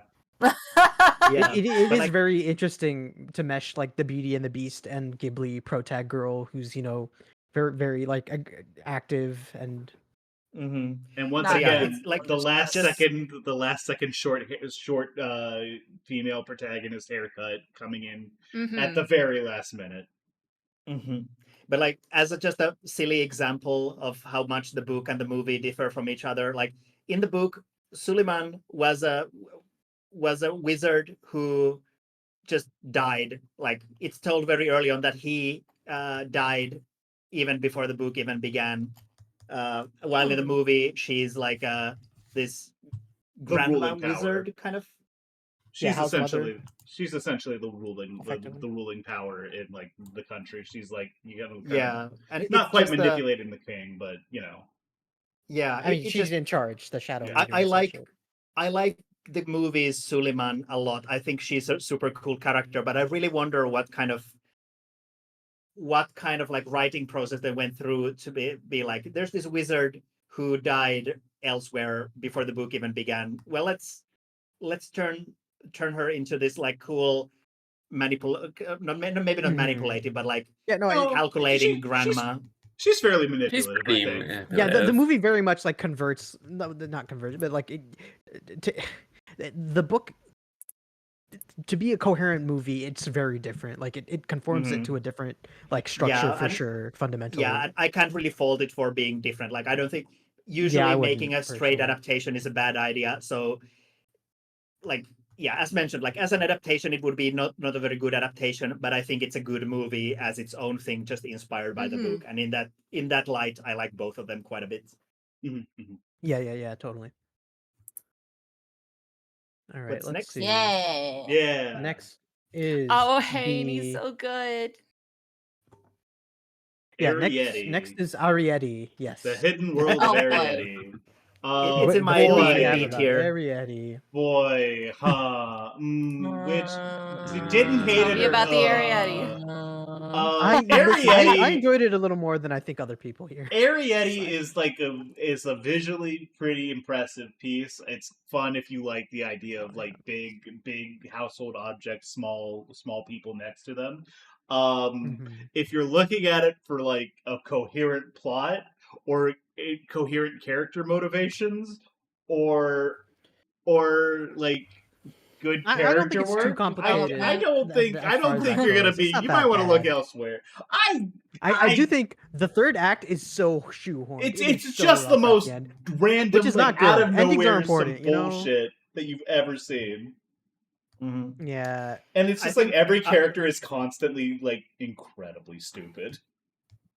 I feel like Arietti was like at the start. I was kind of into it just because the visuals of like tiny people were cool, but that's kind of the only thing it has. Like the main character is cool, her mother is cool, them living in the dollhouse is kind of fun. Them using these like the whole concept of like borrowing is fun. Yeah, but it doesn't really do much of anything. Yeah, with her it, dad is so. cool. Now, and then that's the best part of the movie, and then like the first half an hour is the best part of the movie, or the first 20 minutes is the best part of the movie, and that's it. Now, I have actually read the books that this is based on when I was like really, really young. I think I was like 12 or 13 or something like that when I read them. And those books are pretty. I remember them being pretty decent, but I was like, once again, I was like 12 or 13, so my bar for quality may be all over the place. Take that with a grain of salt. no, This there's is so much this of is one of stuff those that works here. This is one of those things where it's like. This is like very heavily like when they say it's an adaptation, it's like we stole the concept and that's about it. Yeah, listen, there's character moments. It's like so much of it works at the start, and it just doesn't hold up. I don't think, or it doesn't keep. I feel like it's such a waste of cute characters. Yeah, it really is. Like her design is like the character designs in this are like really great. Like I think Arietti's design is like maybe like one of the best they've ever done. But like it's just not like there's just nothing like unless you're looking if you're looking at this just for visuals, that's fine. If you're not, then like why would you go here instead of somewhere else? Yeah, but it was funny to see posters of the like live action version of Arietti, because those posters make it look like the most generic Hollywood comedy children's movie ever. I don't know if it actually is. Big Friendly Giant ass kind of movie, yeah. Yeah, and just seeing that and then comparing it to like even thinking that Ghibli wanted to make an adaptation of this. What? Live action. Sure. Now was that a when you say the live action version, is that like an adaptation of The Secret World of Arietti, like the Ghibli movie, or is it like an adaptation of like The Borrowers, which is the book? It's the adaptation of The Borrowers. Oh, okay, gotcha. Yeah, no, I think that one was ended up being like a pretty generic sort of like mid 2000s or like early 2010s. I think I can't remember exactly when it came out. But it was like very kind of like a generic sort of like, hey, we're adapting this lighthearted like fantasy-esque children's book. Let's go silly with it. Yeah, like I'm showing the poster art on my stream right now, and it just it's such a it gives you a vibe for sure. Oh, 100%. The difference is funny. Oh, it's certainly yeah. a lot, Wow. yes. Okay. Yeah. But yeah, I'm also showing like Sakuga, so like my stream is gonna get DMCA to the end of the earth because Ghibli does. I not was like wondering about that these. Saw. Yeah, no, this is not gonna go up on YouTube. Oh yeah, god, I so, forgot that it had like what was his name? John Goodman as like the dad. Right, it the voice of the dad. Borrowers. Yeah. God, man, that's something. Oh god, the liquid animation though. Look at. Oh yeah, Yeah, that that's looks just real the bad. water went. Yeah, the water went went pretty kind hard of in crazy in this movie. Gross. Yeah, water went pretty that's hard. good. It's good in a couple. Yeah, there's stuff that works, and that makes it more sad that it does as a whole it does suffer. Actually, I should probably rank So I wish I closed my. this movie was kind of fucking boring. Yeah, I think that's just the takeaway. Is this like I think like it's one of those things where like the first 20 minutes are like the best part of the movie, and you should kind of just stop after that. Not gonna Ugh, lie, I think yeah. that's fair. Yeah. And I gotta say, fair, the but boy character is so nothing. Like, Oh, why he's was really he here? nothing. Like All he's he The did Yeah. was act is so cause bad. problems. They just have like this psychotic housekeeper. I'm sorry. Yeah, It's they're just like so all A the little human bit, yeah. characters so really just bad at the like were end. not great. Like I don't think that like the borrower characters were like anything to write home about either, but like the human characters were just like, we need a character to do a thing. Yeah, I feel No, like the Deaded bar pointed it characters were out. like kind of instantly charming to me. Like, especially the parents. Parents were The, the the, parents the were mom neat. was very like she was very mom She like. had Yeah, like a really she's an good antagonist neurotic. in a way. I liked the Yeah. neurotic mom energy she was putting out. Mhm. Yeah. Yeah. But like it was, I think Deaded pointed it out when we were watching it, but it was kind of odd. Like the movie failed to really set up the reason for why the housekeeper was being so cruel to the tiny people. It's just there was no reason for it. Like she was Yeah, just They I needed a assume that third the act. idea is that Exactly. she treats them as pests and wants to get rid of them because Like- she thinks of them as pests. But Like, the if you- movie fails to convey this, so it just feels really odd. It was one of those. Yeah, It was for- one of those things where it was just like, there's absolutely no like motivation for her to see them as pests, though. Like Kill them, Heavily. Kill them. if it was like one of those things, Moida. if it was like one of those things where it was like, you know, I wanted to do this for profit or for fame or whatever, or like there's like, okay, that's an understandable, pretty basic human emotion. To be like, they're stealing my shit, I'm going to kill them, is like crazy. You're insane. No, yeah, I've long held that Ghibli movies suffer for being forced into having third acts. Yeah. Okay.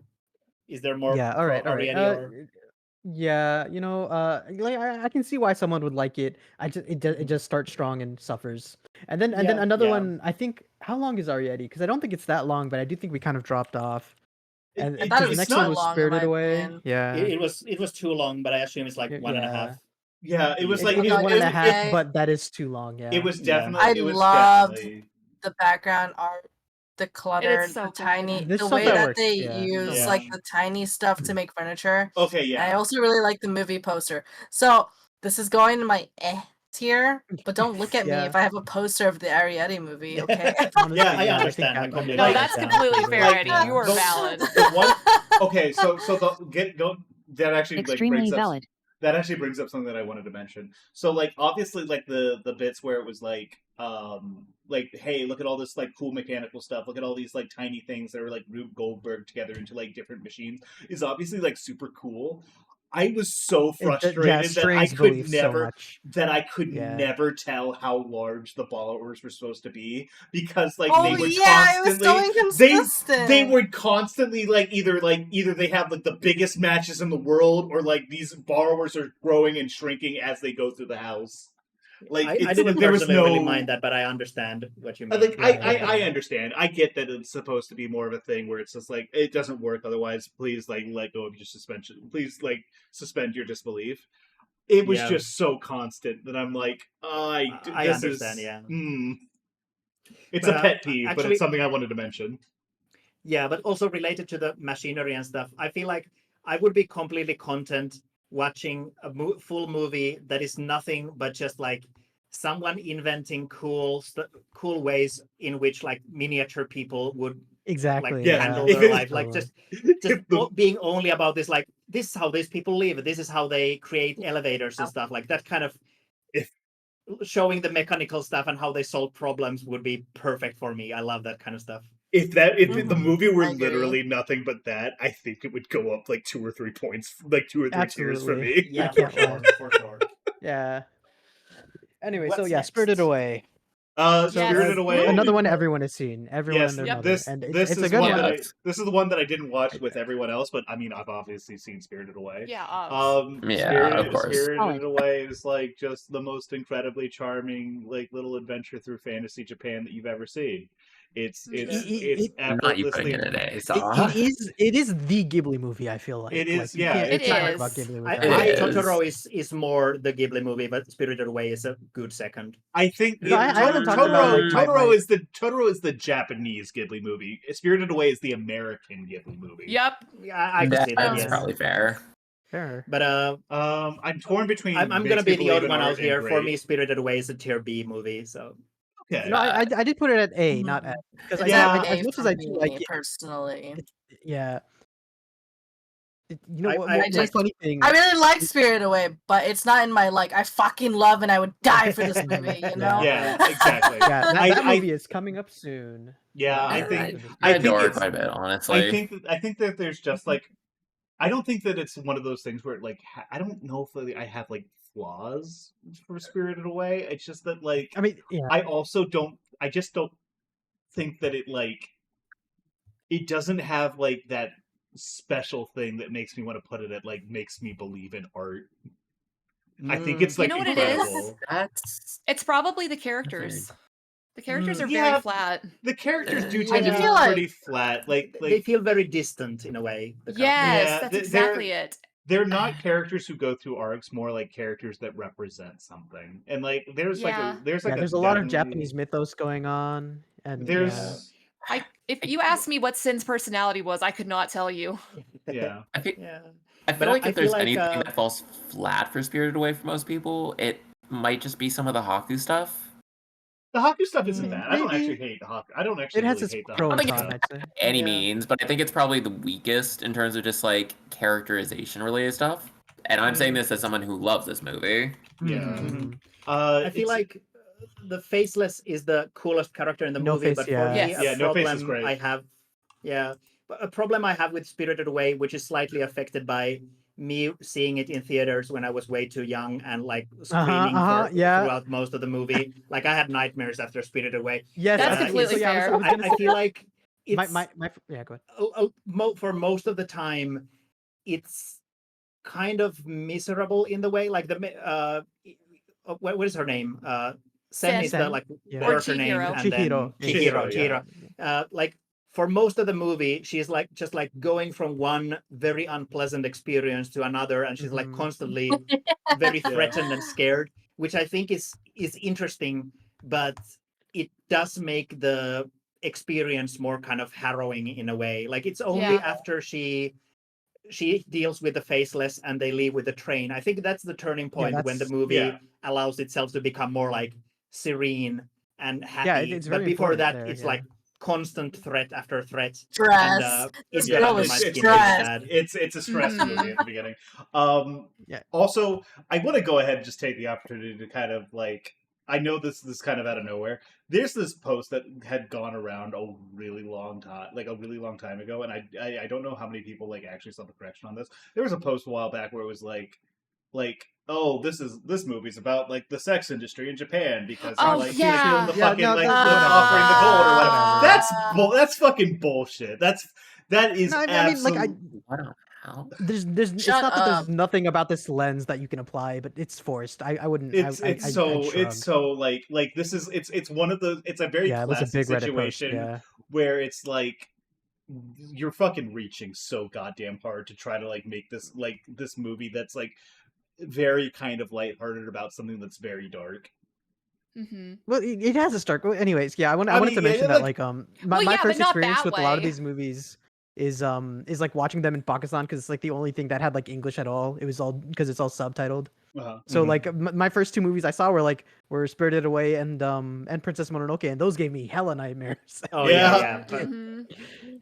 Same. No Face and the Boar. But it really just does sound like we're talking shit about this movie. I think it's like really we adore this movie because like everyone like really loves it, but we're just keep like we just keep talking about like oh well it's this thing or like this thing or like man that was weird. No one needs us to validate like them enjoying this movie because everyone has seen it and everyone's seen it, everyone loves it. Let's move on. Well established in the annals. Just one more thing for me is that when like as a kid when we went to the movie theater to watch this, I knew that I was in for a bad time when Chihiro runs to her parents and they have turned into pigs like that. What a nightmare! What a body horror! And like the almost dies. I feel like it wasn't ultimately that body horror-y. It was just like they were in human clothes and they had turned into pigs. But just for me, that was like way too much of like, oh no, the parents they have like transformed into these. Then Uh-huh. like my brother gave me so much heat after for that later of like, it's okay to be scared of a movie, but you shouldn't be screaming throughout the movie. Okay, maybe a little bit. Yeah, yeah, that's, Okay, I should yeah. have left the movie theater. Like, Probably, it was how a bad idea old for were me to stay there. Yeah, you? how Yeah. old were you? Because if When you're did it 15, I'm come out? concerned. Oh, when I did it was come out? 28 years old. 2003, I think. Maybe? This was Yeah, last last week. year. This was Oh, 3 2001, weeks sorry, ago. Yeah. Okay. So 2001. if it was 2001 in Finland as well, 24 then years I ago. would have been 9 years old. Okay. Okay, Yeah, completely fair fair. enough. Completely fair. That's Timing is that's fine. super reasonable. Yeah. Oh. Look, yeah, okay. like I cried and Extreme screamed, and I tangent, had like, nightmares. I had nightmares for years afterwards. the And I world's saw it biggest 3 weeks digression ago. here. But have y'all seen the take that's like not taking your kids to see Lilo and Stitch remake is denying them the experience of going to theaters? Yeah, Oh, kill that shut up. person. I'm Shut Y'all up. are not better seeing off that. not hearing this. Yeah. Yep, anyway. So, really quick sidebar. Lilo and Stitch remake, bad movie. Bad movie. I Bad haven't, movie. I Just haven't it's seen it, really but what I've bad. heard pisses What if- me off. what if you took every lesson that movie taught you, and what if you threw it in the trash? Hmm. It's so listless. Yeah. Sounds like it was just a completely different movie from what I heard. Yeah. It Basically, sounds yes. like modern Disney to me. It has like the trappings of it, but just has so much of the actual core that's changed. And it pisses me off because one of my friends is a major Lilo and Stitch fan who still likes the movie, and I'm the first movie is and so try to good. shake It him, and I'm still like, Yeah, exists. no, yeah. Okay. The thing is, like, there's a certain genre of person who is just like who is so deep into like their fandom, and like they've built their identity around like liking a thing so much that like they've turned their brain off when it comes to like new things from that thing. Mhm. Like they have Standing no in general, choice. yeah. Like there's like nothing that could happen that would make you be like, this is actually really bad. Yeah. It's very sad, but it is what it is. So what's the Anyways, next movie? Next movie. So yeah, is... the next Yeah. one is The Wind Rises. Wow, I wonder where Oh this my one's God. going. No. It makes me A-tier. believe in Obviously. art. Yeah, that's hang on. Actually, The collective let's gasp. do that. I was so excited for us to get to this movie because I had heard like a bunch of mixed opinions. Yeah, Everyone like, who's like from people mixed I opinions follow. on mixed opinions Like on a this lot of, movie is I heard a crazy. lot of people did not like this movie. Yeah, and no, when I okay, watched it, I was like, "What the fuck are you on about? This is amazing." Yeah, Yeah, so listen, this I is the have movie. an opinion This- here. has my This- heart here. So this is the movie where like Miyazaki is like finally takes a look at himself and confronts the part of himself that is like, I like planes so much, but planes are like they are because of war, which I hate. And this is the movie where he sits down and examines Mhm. that. Yeah, no, I have a kind of like overarching feeling here where like there's there's the slow Ghiblis and the adventuresome Ghiblis.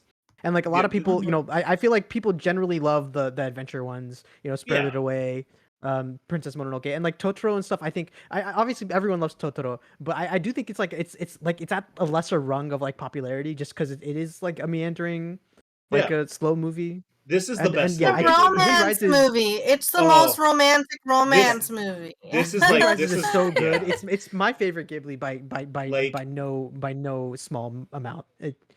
The atmosphere of it, the music, the events that happen, the romance. It like there's so much of it that I just have nothing but love for. I truly, it's my it's favorite Ghibli. by very far. much. It's very much like the most philosophical Ghibli movie. This is the one that like delves into like their sort of like this is a movie that's almost more about like ideas than like characters, I guess.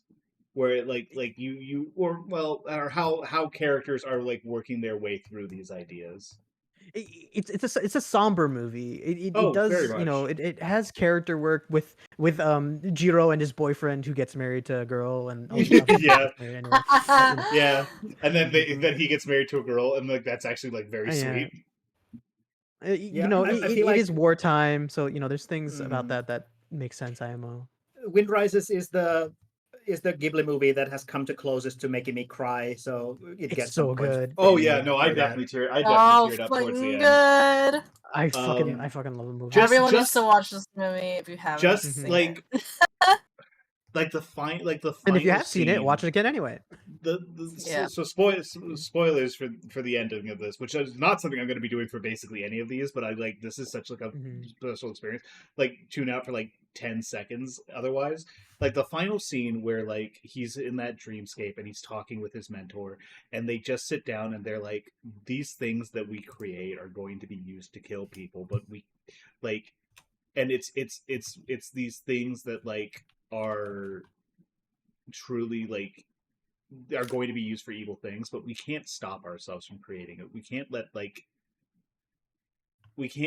get in the way of like our passion and like the beauty that we're going to bring into the world with this. And it's like it's such like a, I don't know, like it's so powerful artistically. Like I don't, I'm obviously phrasing it like very poorly compared to the movie. Yeah, because it makes it sound like I'm like, well, yeah, if people die, it doesn't matter. Like as long as like it's pretty, but like you know, it's no, yeah. I feel like, I really vibe with the general, like the way the dreamscape is used, and there's the mentor character, Yeah, and there's absolutely. the like the whole the wind is rising. Can you withstand the wind, or will you Will you rise fold? to catch it? Yeah. Oh, yeah, so like good. there's a really good vibe to like very good kind of ethos to that, and I feel like it also happens with the romance of kind of like his wife dying is also in a way like part of this, like the world is coming at you, the wind is rising, are you able to withstand it, or will you be able to live, or will you die in the wind? It's a very powerful thing. Yeah. Every single aspect of this movie serves the wider theme, and I think that like it's the Ghibli movie that is the most consistent about that, where it's like there is not a single scene in this movie that doesn't serve to like elevate the theme and elevate the message that's like especially the scene where that one random, I think, was he a British dude or European dude, is eating like leaves. Russia, where he eats the watercress. Yes, Russia. Oh, yeah, watercress. Yeah. No, I think of there's the scene where Jiro he has to meet with like a bunch of different groups and he just like agrees with whatever they say and then just moves on. Yeah, like that's very thematic. I feel like is like the military sucks, just agree with them. The ministers and whatever, yeah, just nod and continue making your art, because there's so much about like motivation and drive there, where it's like he wants to do this thing. He loves planes, but he can't fly them, so he makes them. You know, it's why'd you have to clip that out of context? Come on, Barry. That's not. Oh no! Oh no! People die. It doesn't Barry matter. do. Oh boy! People die when they're killed. Got a new sound alert. Thank you. I still have to watch copy of the Wind Lazy. Hey, Lazy, we're halfway through. What's up, Lazy? You're only an hour. You're only an hour and a half late. I thought this was tomorrow. I'm sorry. No! Oh my Should give you a better heads up. No. I rushed this a little bit because the timing kind of lined up and such that it was convenient. You for me. did ask everyone, so it's like it was rushed, but I think you did alert everyone. I did what I could, but I'm not surprised that this happened. Just one more thing about the Wind Rises for me is that this is not I really the end. need to watch my copy of it, because I'm pretty sure that the dub we watched removed one bit from the ending where Hiro. I remember we talked about that. Yeah, like when his wife appears in the dream world and asks him to live. In the version I remember seeing in the movie theater, he responds, he like gets teary-eyed and promises his wife that he will like keep living. And for me, that response was very powerful, and it was the moment that made me almost cry. So we talked about this, and I know that like Dead had mentioned that it might be more powerful the way it was left, where the hero's like response was cut out. But I do kind of want to see if I actually just completely misremember that, or if it was there. And if it was there, I do think that I kind of liked him like getting emotional about the memory of his wife, because it was powerful for me. But yeah, just wanted to mention that. I'm always like, I mean, that has a lot to do with the fact that like I'm always like a big fan of like absence, or like having things be a little bit more like subtle, or like exactly. I think that like the negative space of that moment like is really powerful. I think that it's like one of those things where like it leaves like it becomes less a question for the protagonist and more of a question for the audience to answer. And I really like the effect that creates. I'm not saying that moment's not like deeply emotional. I'm not saying that you're wrong to like it. I think it's more of a matter of personal preference. If there's actually a difference, then I'm going to do a watch together where we watch it dubbed into Finnish. So you I'm sure Cube will enjoy that. That'd be great. Hey, Lazy. I will say it is a proper bookend. It is like no, it's so good for sure. It's a very good cinematography. Yeah, there's so much that works about it.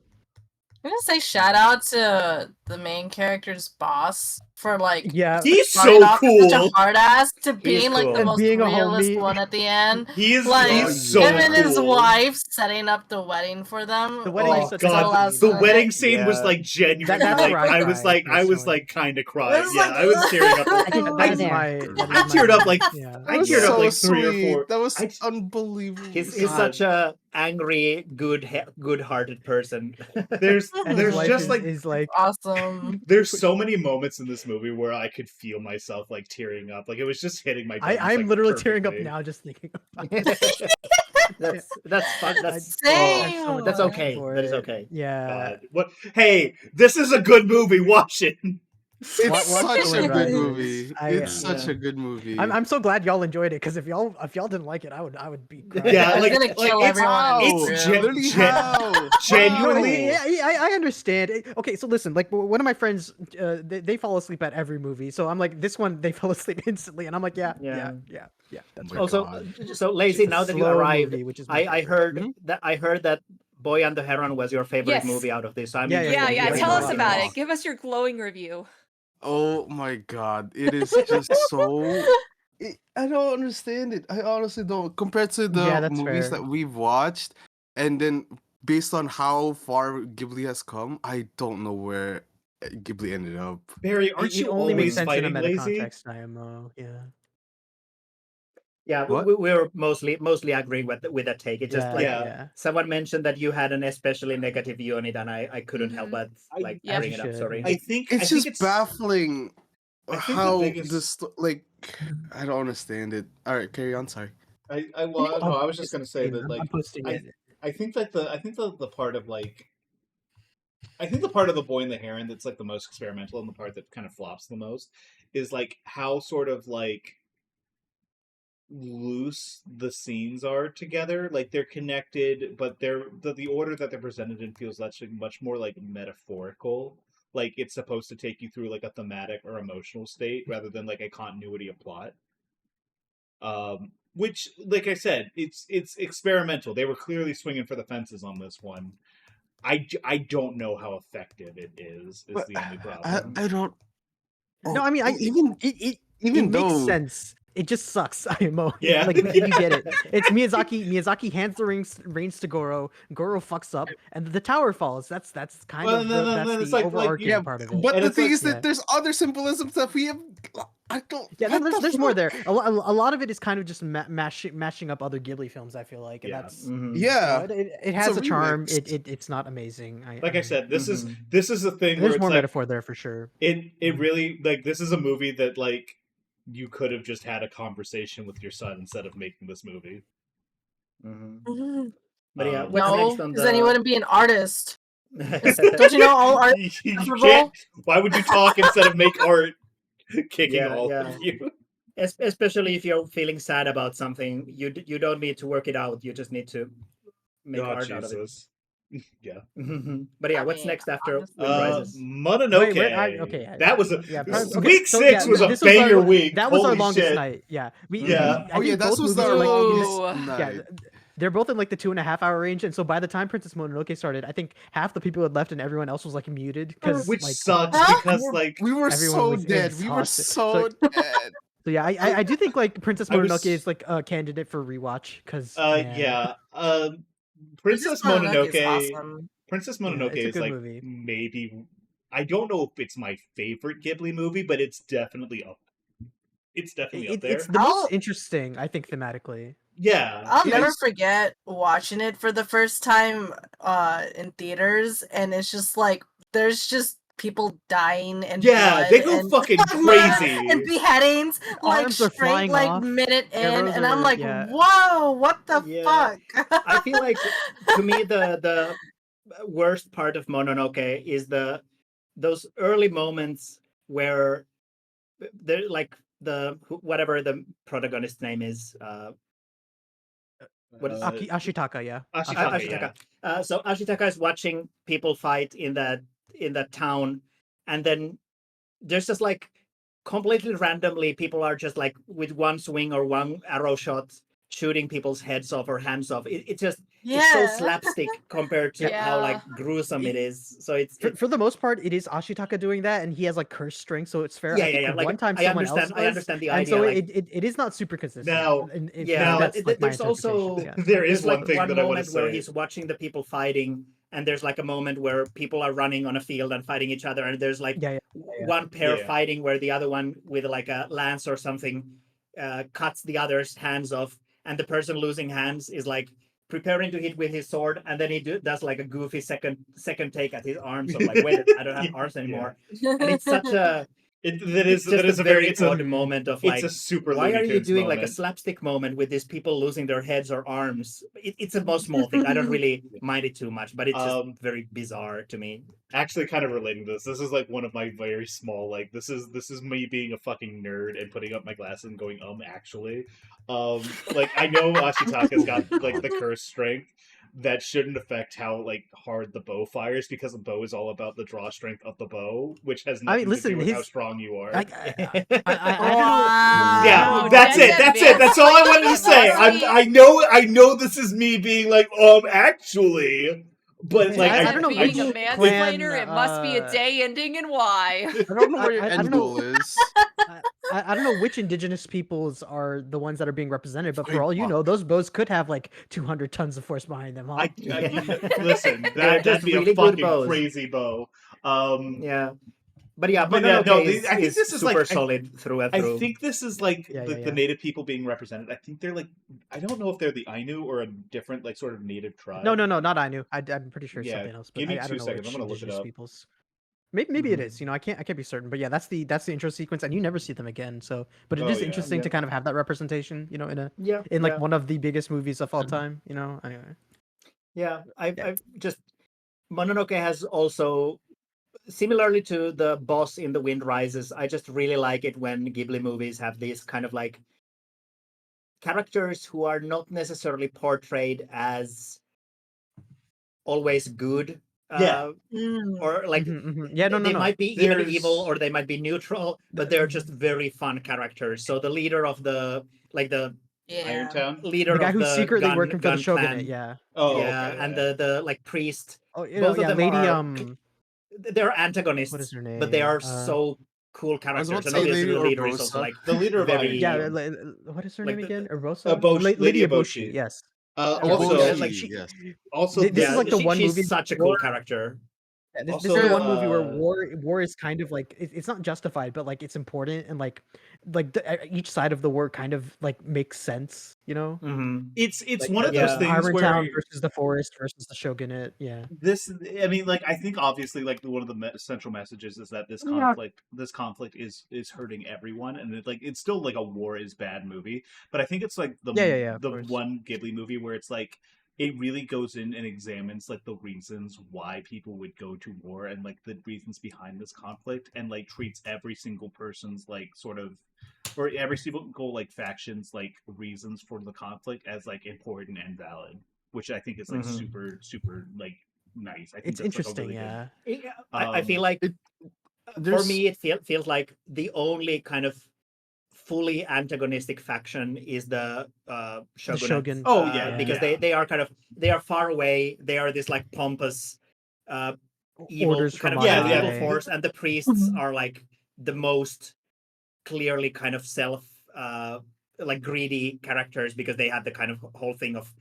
infiltrating the other factions and Yeah. then trying to do their own shady stuff. The priest, the Yeah. main priest, is obviously he's like a fun character, and that kind of gives him some leeway. But all the other priest characters are like clearly just like shady assassin types who try to do bad stuff. So I feel like Eboshi's group and the Ashitaka's group, like they are the like more or the gray forest kind of spirits. Yeah, the priest like kind of acknowledges that his orders suck, so it's like you understand where he comes from. Also, like the shogun is dying, so he's desperate for like some way to continue living, and that's why the whole plot to kill a god happens. Which I mean, it's inherently like there obviously there is like a faction of characters that is like this is like obviously the bad guys and these are purely selfish, but I think like the two main sides of the conflict, as opposed to like kind of outsiders looking in, are like treated with like very sort of like both sides are respected in terms of like their motivations. Yeah, and I think it helps like Lady Eboshi's faction. It really helps that it's established that there's like an outside force that is larger than them that is kind of putting pressure on them, because it gives much more kind of food for developing their reasons for acting as they do. Like she's clearly not considering the forest spirits. She's like making a bad decision there, but there is an outwardly force that is kind of forcing her hand a little bit, or at least like making her desperate to figure out solutions. So I feel like the shogunate being kind of this not shown on screen really kind of antagonistic force helps the story a bunch. Yeah, no, the outside pressure is very, very useful as a plot device. Yeah, I think a lot of people think about like the scene with the lecture, because that's where the theme is kind of stated most, that like Eboshi does have her benefits to industrialization. You mean but the leper? But then the leper. Sorry, what the fuck? Yeah, you said lecher, and I'm like, the pervert. Fucking oops. I mean, okay, the scene with Eboshi and that guy who was dancing around in his underwear was like crazy. But yeah, there's the bit where the princess tries to like assault the city and assassinate Eboshi, and Eboshi brings out two ladies, and she goes, "Your wolves killed these two's husbands." So it kind of like the theme there, like it's really overt, like where they talk about like the war, it just continues the cycle, Yeah. Well, yeah, like it's like Ghibli already has like this overarching theme of war. I love that Princess Mononoke puts it in perspective that all of like these factions have their own goals, and ultimately it is just the balance of nature versus man. The like need to expand versus the limited resources, or like the sanctity of the forest. That, and there's similar themes in Nausicaa as well. Oh yeah, for sure. The cyclical. I think that this is the one that deals sort of like the most. Like, I mean, obviously there's elements of war and like how that's bad, and pacifism is like the way to go in basically every movie. But like, I think this is the one that kind of dives the most into like the nature of the cycle of violence, and I think that it's a very effective. I don't know. This is one of those ones where it's a good movie. It's so good. It's so good. Watch Mononoke. Like how Lazy said, like war in Ghibli movies is an overarching theme, and Princess Mononoke puts like the most like scrutiny to it, like like emphasis. Yeah, every other it is movie the overarching is sort of theme. It is the driving force of the story. It feels like war in a bunch of other Ghibli movies are just like, this is war, war is bad, pacifism is good. And like they do get into it a little bit here and there, but like it's more like in those movies it's like war is a thing that happens outside of the characters, and the characters being pacifist. Like take for example House Moving Castle. Yeah, exactly. Yeah, like war is silly in like Howl and Porco, yeah. Yeah, but whereas, I feel like war is very serious and like thought, and like very thought but it's in the background. Yeah, it's like I feel like the way I would maybe frame it is that in some of the other Ghibli movies, or most of the other Ghibli movies, war is the setting. It's like the surrounding environment in which the characters try to survive and make their decisions, and depending on the movie, it appears in different ways. It can be humorous or like harrowing, like in Grave of the Fireflies and The Wind Rises. But in Spirited Away, the war, instead of being like the surrounding setting, it's actually like the meat of the story. I think he meant Spirited Princess Mononoke, yeah? Okay, yeah. Princess Mononoke. Sorry, I said Spirited Away. I meant Mononoke, sorry. I was looking at Spirited Away on my tier list, and I just said what my eyes were seeing. Also, we haven't really touched on it. I really like the romance in this movie. Yeah, I think yeah, it's Ashitaka's good. Yeah. I think That's Ashitaka's solid. roommates. I can't remember her name. God damn it! It's been a while since I've seen it last. Shoot, what is her name? It's like Hime, isn't it? I don't know. Hold on, give me a... It's not just Princess. I don't think. But their romance is like really incredible. I think. Isn't Mononoke her name? No, Her no, name her is name. her name's San. No, Her no, name's no. San. Yeah, Okay. I don't think there's a character okay. named Mononoke in Princess Mononoke. Otherwise known as Princess Mononoke. Oh, I like when fair. she motoed and noke'd all over that. I can't. Shut Oh my up. god. Mononoke's. That was a joke, basically for Hemply. Wow. I love But, that she Mononoke'd all over those guys. I feel like I kind of disagree though. I feel like Mononoke's romance is. It's not my why I'm there for it. Yeah.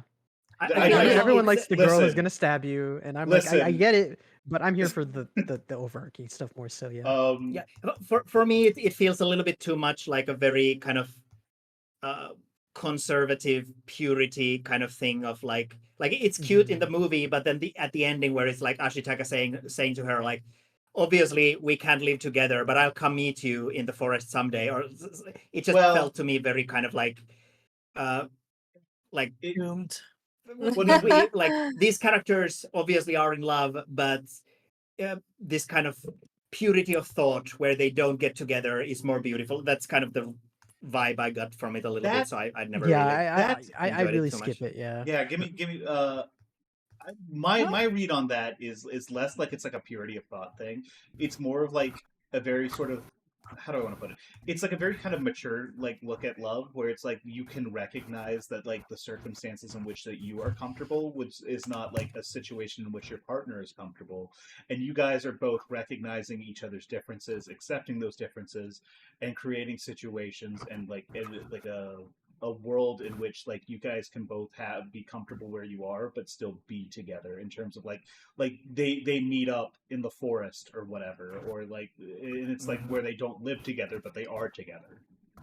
I think for me it's kind of like, I don't know, I think that there's something really like I said, mature about that. I like that quite a bit. I like that reading more than mine, but I do feel that because the movie doesn't really dwell too much on the specifics of the characters, because it dwells more on other things, it kind of like my read on the way it was presented was kind of different, more about the kind of like, the most beautiful love is one where you just hug. Like an ideological or like a very intellectual love or something like that. Yeah, no, I don't. Something like that. But I do like your read more. I wish I could like. You could like buy more into I could it. see it that way more. No, yeah. Personally, I honestly I skip over the romance here. It just like I feel like you could remove it from the movie. Like I can appreciate these characters being like, working with each other as like kind of independent, strong, active characters. I think the romance part works better like during the movie. Like when they are in the thick of the action, it's cool and interesting and nice. It's mostly just that ending that, like, because my read of it was kind of negative in a way. I felt a little bit less cool about it. I don't know. Part of me is also just like I mean, there's all this like very like wordy justification that I just did, but at the end of the day, like that scene where like she's trying to stab him and he's looking up at her and going, "You're beautiful," is like just lives in my brain forever. That's that's literally probably a lot of people. Yeah, so I do put this at must watch. This does go in must watch. But it's excellent. But I do think it's for me. I see, it's very, everyone's gonna watch this. There's what am I? Yeah, we don't gotta. Well, forever. Dada, you're like waxing poetic over there, and I'm just sitting here like, I don't know, man. I really like it when the girl is like, "I'm gonna stab you," and he's like, "You're beautiful." Yeah. Listen, you can have both. You can have like the very intellectual, like sort of. All like, right. What was after this? Again, like Ghibli, I like to read a little bit more. Closing thoughts on Mononoke? Anyone? Let's go ahead. Must watch. Incredible movie. Very much like one of the best of the best. Wait, what was this still Mononoke or the next one? We're just we're ending Mononoke. So if anyone wants to say something before we end.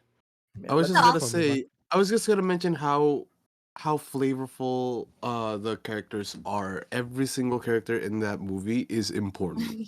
Yeah. Once Like- again, this one is also really good set pieces, by the way, as well. Yeah, Yeah. I love the views in Mononoke. Like, Backgrounds and like it doesn't matter cityscape. who it's coming from. It's like from the, let's say, the people working the sweatshops, like the or the boars. It doesn't matter. Every single one takes part of the story, and I feel like that's really important. Yeah, I- except Yeah, maybe the v- monkeys. The monkeys well, have their They aspect. do 'cause add they're their thing. They the add spirit a of the story dead beat. forest, you know. Yeah. Now the fact that they want to eat the people is kind of just like, Yeah, Yeah, they're yeah. hungry. I mean, people get Come on, hungry, yeah. man. Yeah. They're hungry for flesh of men who They have hungry. the hungry. power to fight back. I want that to eat they the people. But it's just crazy The how there's so proletariat. much characters. If I eat the people, Yeah, then, no, then it's a the very people will dense make me story. strong. Yeah. It is a solid 2 hours, right? Yeah, and so that was that one's this one we is- should definitely watch again. I That was This so is- draining. Oh After yeah, Wind Rises, there was six, no way six anyone was sticking around six for was it, a fucking crazy. Like week 6 was like Week, crazy yeah. long. There was so many bangers, but it Oh, was week like 6. So yeah, so Oh, yeah. Totoro now. Yeah. I actually so Totoro. okay. It's another Totoro. tier S for me. I'm gonna Totoro. be very controversial. I'm putting Totoro in Totoro. pretty good. I thought No, that's Yeah, It's completely like B or fair. A for I you. don't. Yeah, I I'm didn't kind of like. it's in my A That- tier. I say. I would put Not it- fair. I think it's iconic, and I think there's like a lot of good scenes, but I think it's just like one of those movies where like I think it was like really good for the time, and it was like one of those things where like everything stole like all the best parts of it, and then also did their own stuff and improved on their stuff. So when I go back, it's like the Seinfeld problem, right? Like you go back and you look at it after the fact, and it's just like it's okay. Mm-hmm. Yeah. I think Yeah. it definitely like has created it's legendary. I do think it is a classic. I think almost everyone is going to have watched it. So Mm-hmm. yeah. Yeah, If for you me, haven't I watched fucking it, love please watch Totoro. it. Yeah, I love it. I knew It's Eddie great. was going to be like, I love it. Shut the fuck up. yeah, for It's- me, Totoro It's- is like the most like. I like the story. I like the characters a lot, and I feel like it has maybe the most like enjoyable just world in a Ghibli movie in the sense of like I Mhm. just enjoy looking at the sights and stuff in the world. It's just a very nice to watch thing. Exist in this Yeah. world, yeah, with the set pieces and the music. yeah, I and the gotta cat say, buzz. it's again, I as much as I love the slow movies and I'm sorry, not no, yeah, I like the slower Ghiblis, and I think that Totoro having the third act sister disappearance, like I understand why it happens.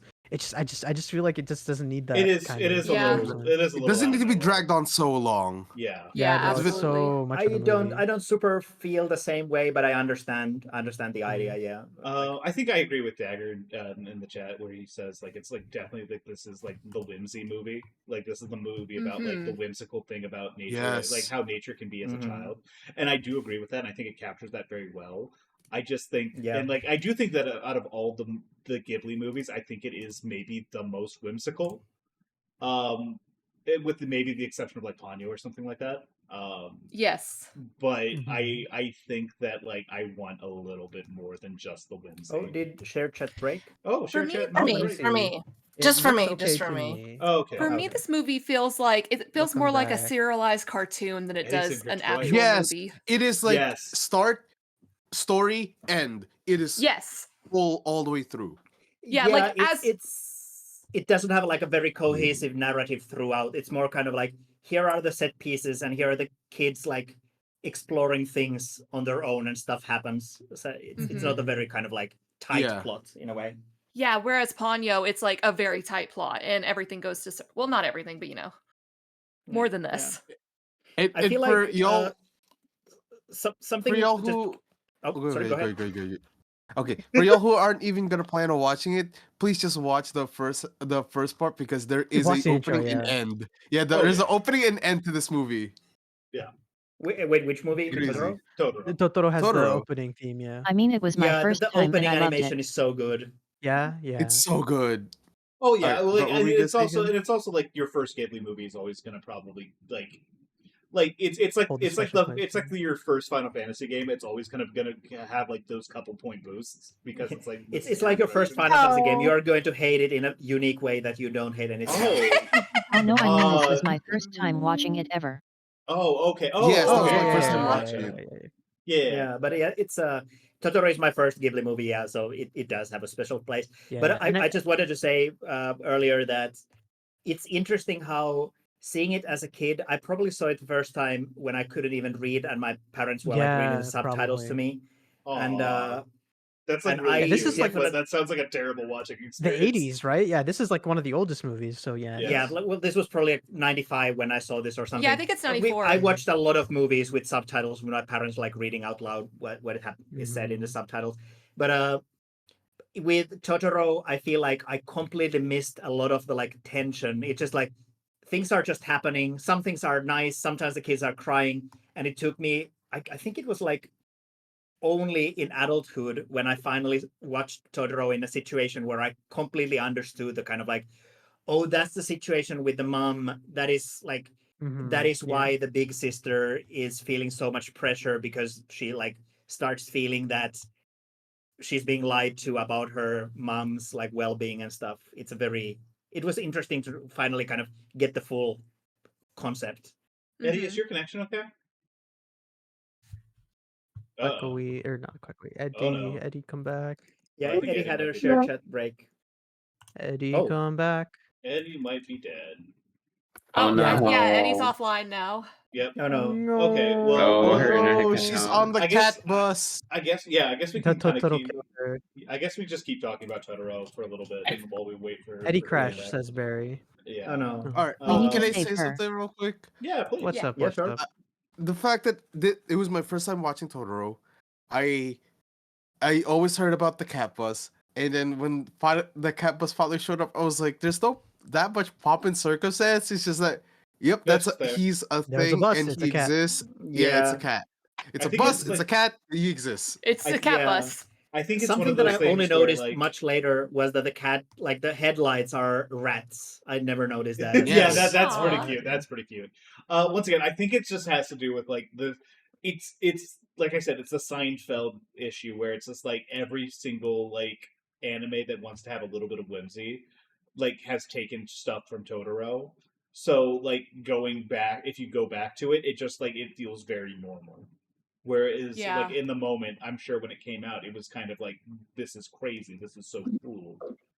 That and there was like a lot of merchandising around like the cat bus and Totoro himself.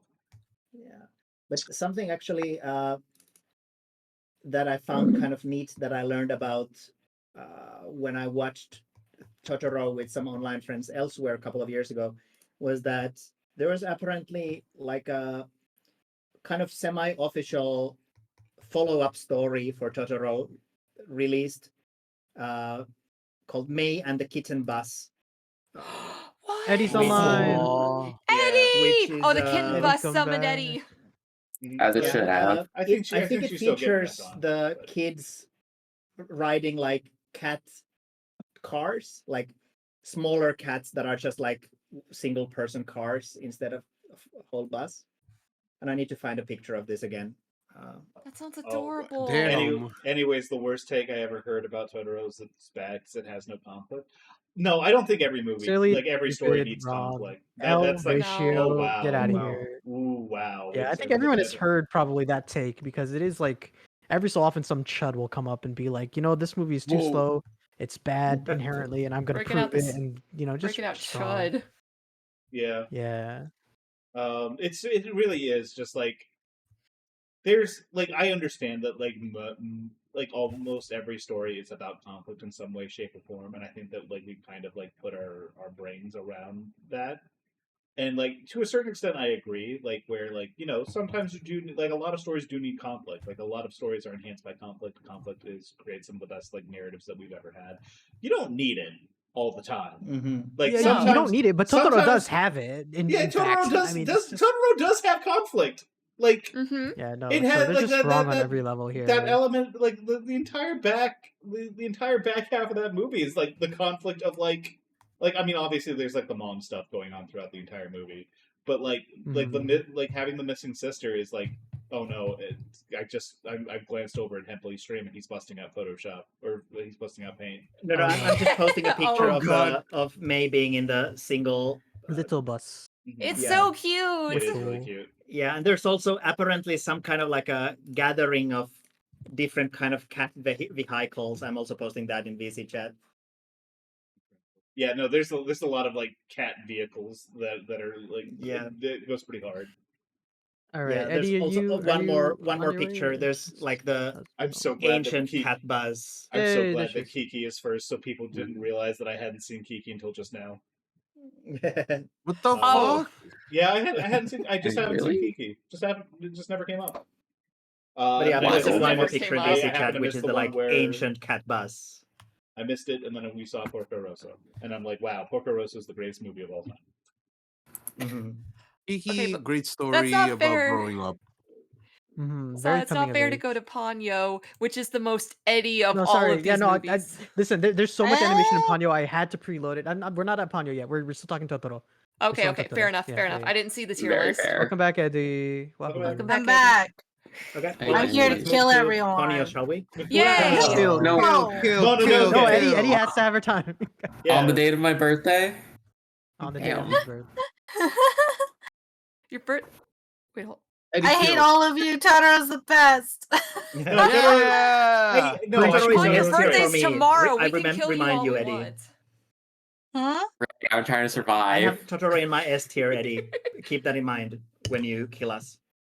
I don't think too Okay, many of us everyone do. dies except Temple. Damn. Or like if you kill me too, kill me first. But Don't let him, Except don't Mojo. let him live alone in this world. no, I love Totoro. It's a good movie. Speak your truth. I like it. I like that it's just one of the Vibes. slower, I guess, movies in terms of plot. Like Mhm, it's just two girls trying to deal with their sick mom. Like they're just, Mhm. you know, Mhm. they're Trying to deal with their sick they're- mom and then this odd creature that turns up. Like, well, Yeah. The I cat and that also gotta dust say, in their Totoro. house. Eddie's like, give me the whimsy. maybe I I'm a want the little whimsy. biased for Totoro because it was As you like should the be. first movie I technically watched that wasn't like just Ponyo when I was a kid. Mm. And I had watched it in theaters during the AMC Ghibli Fest, and it was my birthday. Yeah, this so is I the might most be a little ideal. biased, but These are the most ideal Uh, situations, circumstances to see Totoro that's ever been. I watched this movie and I was like, this was literally made for me. Yeah. Mm. I didn't This is expect my Totoro to be Totoro. so It was fucking made for kind me. of creepy though. Like There in is, terms like, of a- like his big Yeah. fucking Yeah. smile all the time. There is Totoro like is eerie element to intimidating. it. Yeah. He is very intimidating. Mhm. It's But kind of yeah. scary. Yeah, All I right. can see that. Um, Okay, shall we move to Ponyo? Next on is Ponyo, which is one of my Ponyo. favorites. Okay, It's so very good. I was okay. A It's little bit of backstory. unbelievably good. I saw Ponyo when I was a kid when it first came out, and I was like kind of like pretty unimpressed by it at the time, and like Mhm. like Eddie and I kind of agreed on like the fact that we didn't like we thought it was okay. We watched it again this time. Holy shit, that movie's great. It's It so is such good. a spectacle. It's it so is. good. I It's haven't like seen it yet, so I can't comment. Oh my I'm God, Hempel, yeah, I'm genuinely like I can't believe I was so wrong. How could I have been so wrong? But it's always I- nice to be wrong because then you can get the nice experience of like, oh, this is actually good. See, when I evaluate a work, I kind of like there's kind of two tracks, and like when a work really excels at both of them, like it's spectacle and kind of narrative. And I think you can if you do both, obviously that's like the best thing ever. But if you do one good enough, you can kind of ignore the other. And I think Ponyo does have a narrative, but the spectacle of Ponyo is so overwhelmingly It's obscenely so good. amazing. Every Like that single movie Yeah. looks It's like so good. like fucking honey You- on your eyeballs. You That's how good cannot. that If you movie look is. away from this Like- movie at any single point during the movie, you have missed something incredible and life changing. Yeah. Big Yeah, ocean it seems. lady. Oh, good I night, was kind of Ray. Good night, Night, Ray. Ray. Good Good night. night. She probably didn't want to be shouted out, Oh, considering she night, hopped Ray. off quietly. But yeah. Yeah, Sorry. but yeah, There's so much Ponyo was definitely aspects. something where when I first saw pictures of it, I kind of didn't expect Eddie, are it you to back be in like the, for me share because chat? it seemed like a very children's movie in a way that seemed like for younger children than I was. But I do feel that that was kind of just me being young and feeling like, oh, kids movies, I don't watch those, and so it's that might I have been definitely it, need to see actually. it at some point. Yeah, I Anya truly was like. better than I remembered as a kid.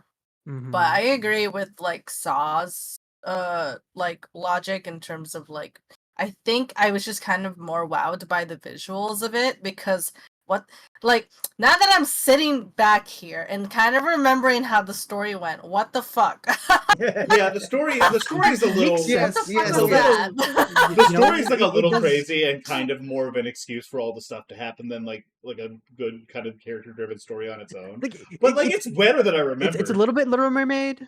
It's a little bit Little Mermaid inspired. I feel like, I guess, like story wise. It is very Little Mermaid. It feels like, but No, like I'm actual. just like I'm just sitting here and I'm just like, so the movie's about making these like this little boy These has so much kids responsibility have like now. a Like romance. he has a responsibility of staying The with this world like is in his fish girl, hands. or else the world is gonna end. Or the world Like that's fucking crazy. ends. Yeah. Like yeah, And then sorry, like you're his married mom, forever, and if you don't stay married, everyone dies. The ocean the mom explodes. character, the human mom character, the Human main mom character voice is mom, so incredible. Oh my It's so god. hot. She's so hot. She's so she's hot. a lot of fun and she's pretty smart in her own right. But then like the way that the movie is just like, okay, I guess I'll just let my son do this. What the heck? Third act problems, as always. There's a lot of stuff that's like, okay, you're married forever now, and it's just like it feels like the crazy mad scientist dad is like the only one who's got like even a little bit of a problem with this brain. It was just like, what the fuck? But oh my god, yeah, it looked amazing. It's very different from other Ghibli movies. Yeah. Like they're all stunning, but like Ponyo definitely like goes out of its way to just burn your eyes off with how much is going on at points. Yeah. And then there's the food, which is just like the top of Ghibli food IMO. Yeah. Oh yeah. Where's the I saw ramen the at? clip of Ponyo tearing at the piece of steak, and that was some really good animation. The ham, yeah. Ham. Oh my god. Yeah, Ponyo loves if you watch, ham. Mom gets little ice cream. Yeah. If you watch the dub like we Ponyo did, loves you get to ham. hear Liam Neeson all the Oh fucking god. time. Yeah, Liam Neeson being the dad when he's like the scrawniest, most like shady looking motherfucker you've ever seen is like so funny. And his daughter gets taken. Like, come on. Yeah.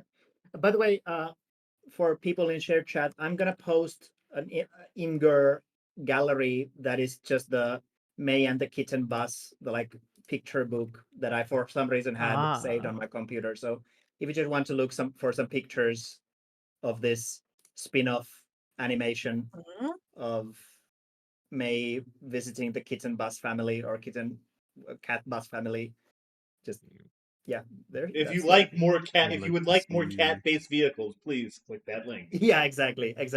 But it seems like it's like a separate animation, and they just made like a making of booklet of it, and I got the booklet pictures from somewhere. So yeah, that link doesn't work for me either. That link does not work. Oh no! Wait, why is but it? Yeah. It did. Yeah, Was it? Did you upload? Did you upload it as like a private gallery or something? It might be that it has like a that I accidentally set it so that it's like a post the gallery. I thought the galleries still work even if you don't like post them. I'm really appreciating this comment on one of the Sakugas, which is Descartes 5 years ago. What kind of drugs were they on when they made this? You know? Yeah. There was a lot of like I think this is just like everyone was like listen, there hasn't been enough Ghibli water in like these last couple movies. We need to we need to release this pressure valve, otherwise everyone is going to like everyone's gonna lose their mind. Like they're gonna explode from not animating water. Mm-hmm. Explode with liquid physics or animation. I constantly think about that scene of Ponyo running on the water. Yeah, I'm showing that Sakuga right now. Yeah. Oh, yes. God. on my There's so screen. many. Also, And then she just like flips to show off. the style Amazing. points.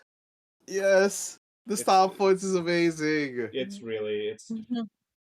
once So again. this is definitely in my must-watch tier for Yeah, sure. this is Like, this Yes. is Yeah, I need to. this I is need to this is see in my it. great tier. This is like I don't think it it's like makes me believe in art or anything. Like I think I need more of a narrative for that. But like God, what a I think it visual makes me believe in masterpiece. art. So Mhm. I It like is enough to watch again. Yeah. as you Yeah. should. Very fair. Watch again. And I will It is look at that so Ghibli good. food for the rest of my life. Also, all of the car scenes with the mom, amazing, amazing. Yeah, I'm that still mom thinking just about like they driving straight up slow. took that old woman from like what Howl's Moving Castle and they put her in this Yes. movie. Yeah. No, not just her. It was like several people, right? No, not several. It was two There's people. like a old ladies. collection of Yeah. little old ladies in this movie. Yeah, it was really good. I really like the group of little old ladies. I think that they were great. I really like the crotchety, like I don't like anything, but I care about this kid old lady. Because she was right. She was like She was listen, right. like she didn't She was know treated about like the a fucking moron. Just listen. Yeah, she had the correct call given the circumstances and given the lack of information she had. Yeah, the especially just that one portion, the atmosphere of like post storm when they're just in the house and everything is comfy, like Yeah. it's just so like something you cannot miss. I feel like you Yeah. have to have seen this. No, the vibes are incredible. Vibes immaculate. Whisper of the Night, Heart. Barry. Good night, Barry. Good night, Barry. Whisper Night, of the Barry. Heart. Whisper of the Heart. This is another one that I did not see. Whisper of the Heart. This is the can't last one that I remember. have I feel not like- seen. I feel like I had missed like the first 10 or 20 minutes of this movie. Whisper of the Heart. I didn't yeah. see this one. It's so- it's a very like meandering movie. I feel like because so much of it is just the girl's Yeah. experience in life. I you know? I Oh wish my you didn't miss. God. I wish you did not miss the first part of Whisper of the Heart because the first part of the Whisper of the Heart is straight up the Country Road song. It is Take straight me up. Yeah. home to Yeah. Oh my god, I place was so confused I belong. watching this movie. I came in late. I forgot why. It was probably like work related or something.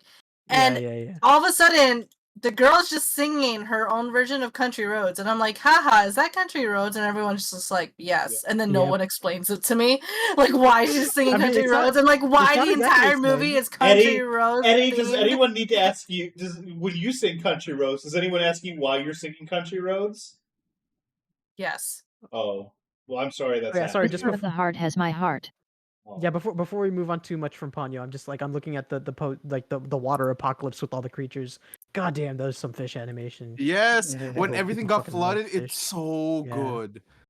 This is the first time where Yeah. everything got flooded and actually turns out okay.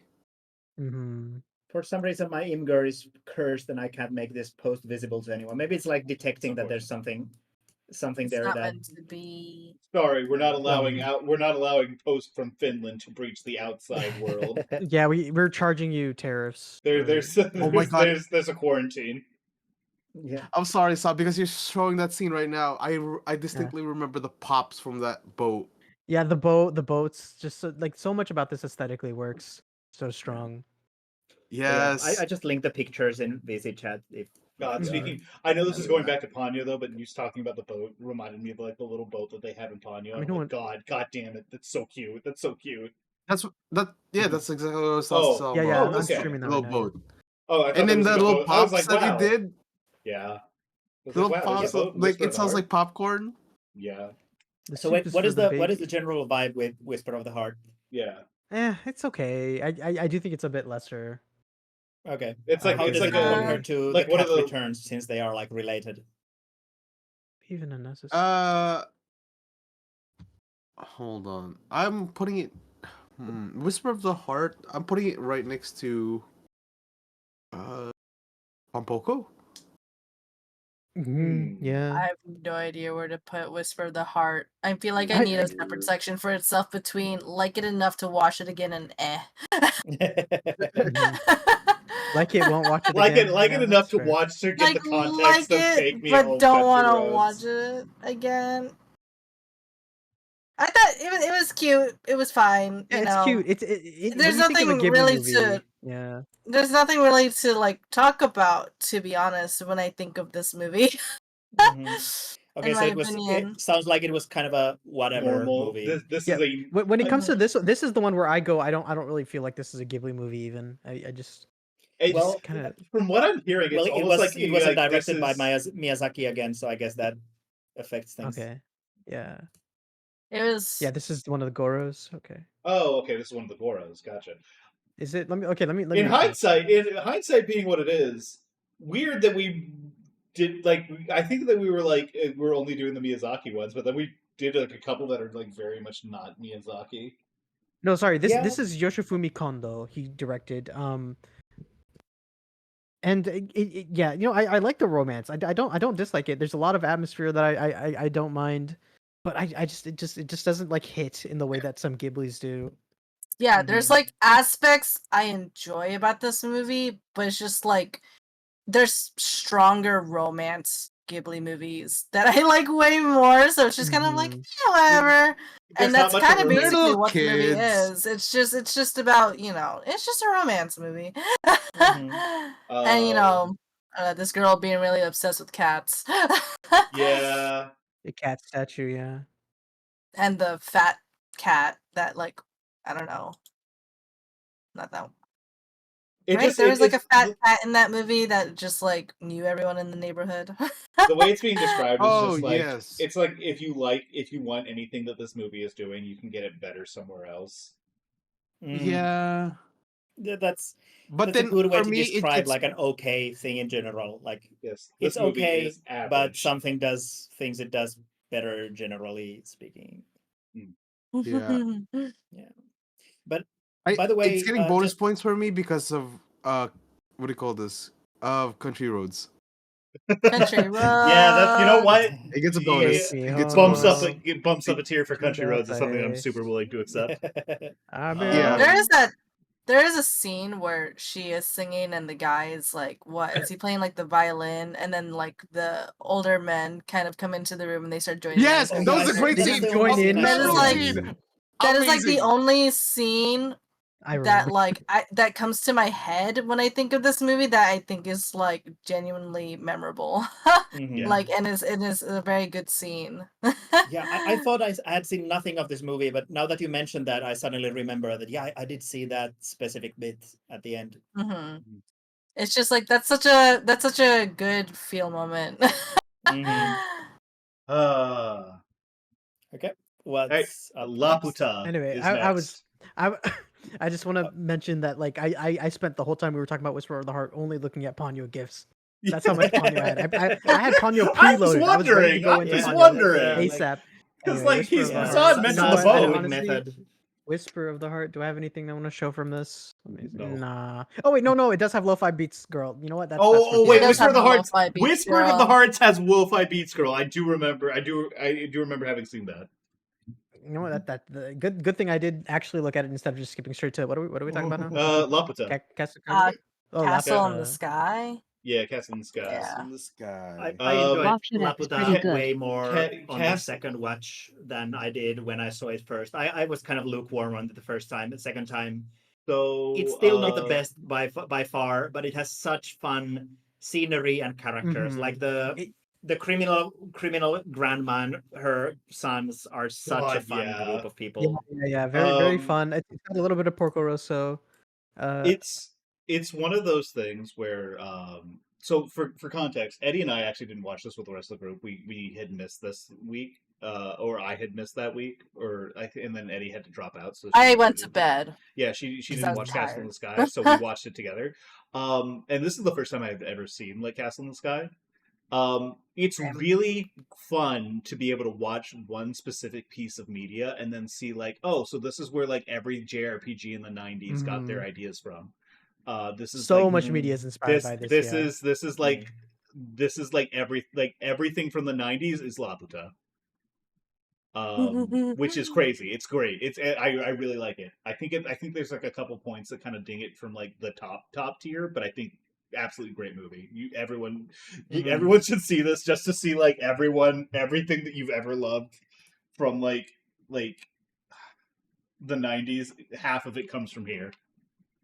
But it's from like the ship design, Yeah. from like the character sets, from the floating castle continent, and- the floating city continent, Yeah. however you will. The robot design is so like iconic. the robots. Yeah, there's like, so many. come There's on, so the many things where it's just bugs. like, yep. But something that Laputa does that I don't think I've seen any other Ghibli movie do is that it has one of the most blood-curdling screams in any Ghibli movie. When the main antagonist gets blinded at the very end, I remember him like walking around holding his eyes and like screaming in this like you watch it dubbed, okay, so it probably didn't have the same scream there, or maybe it did. Maybe they kept the Japanese scream. But I just remember that there's this. I'm not sure if you have watched Speed Racer, the like really bizarre racing anime TV series from like 50 years ago. Yeah. And that one has, for example, like some really, really horrifying screams from characters. It seems to have been like a whole thing of like these animes have really good horrifying screams, and Laputa has the absolute most horrifying scream in any Ghibli movie. And that is my main memory of it. Incredible. Not Screams quite, good. It is also a really good soundtrack. I didn't realize it until later. This is okay. So one more thing, another thing that I got to note about Laputa. This is the most egregious of like Miyazaki's like I need my female protagonist to have short hair I've ever seen. Because what do you mean? What do you mean? Her braids get shot off by the antagonist in the last 15 minutes of the movie. What the fuck just happened? I was I really remember so you mentioning fucking that. done. I was so upset.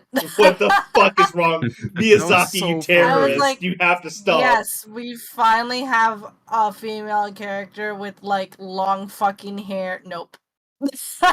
I think diseased. You are diseased.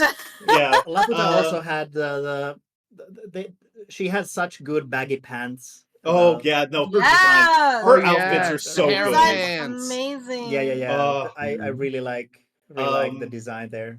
I think that every character in the movie is like really good too. Like the Sky Pirate. Yeah, like, it has an sort of, like, atmosphere. great. It does. It really has this sort of like kind of like swashbuckly feel to it. All the which is nice. characters are like so like slapstick. Besides the actual antagonist. And there's also like really good like character thematics going on too. Like I really appreciate like when like the two main characters are kind of like with the Sky Pirate characters. Like the captain and like her husband like are very mirrored in sort of like the two protagonists. I think that like there's like this like it's not like super like you don't linger on it too hard. It's not it's not completely 1-to-1, but you see like how like this is like you look at the old pirate couple and you look at like the protagonist and you're like this is them in like 40 50 years. Yeah, I do. Even the hair, yeah. Yeah, with Laputa, it's definitely like I already mentioned the criminal group being such a good team of characters, but also like it's a very classic trope of the protagonists teaming up with this like team of no goods, but the dynamic is really really fun with them too. It's amazing. The one ding I've got to give it though, they didn't need all the fucking like crew of the pirate horny for ship the teen girl, to be horny for this Yeah, story. That was did it really rough. not come up before this? I guess this is the first one where the Ghibli that definitely sucks. You're right. Yes. Liking the teen girl thing. I think it was supposed to be sort of like an indicator of like how childish like all those guys were, but it really does not. It just comes across as like deeply uncomfortable. It's not a good look for sure. Yeah, when was this movie? I'm pretty sure this is also one of the oldest. Oh, this is like in the early 90s, like late 90s. Yeah, 1986. Yep, that is. I think that's the oldest one. Okay, yeah. So, I also love that everything's on railways. Everything's on railways. Yeah, the it's coal so mining fun. town is so cool. As it's so fun. Yeah. Environment. Surprisingly, this is also an adaptation. It's like a very it's a very very loose adaptation, but it's actually an adaptation of an old British travelogue novel, like one of those fictionalized travelogue novels. Like Gulliver's Travels is like a satire or like a parody of that genre. But basically, it's like this whole thing of like back when like people didn't really know the world, you could just make up shit about a place that you've never gone to, or like just make up a place wholesale, whole cloth, and just write a book about it and just say like, no, that was real. So like do you have Laputa the is like name a of the book? flying. Laputa is like a flying city. Give me 1 second here. Let me see if I can't look it up. Because that sounds like something that I might actually be interested in reading.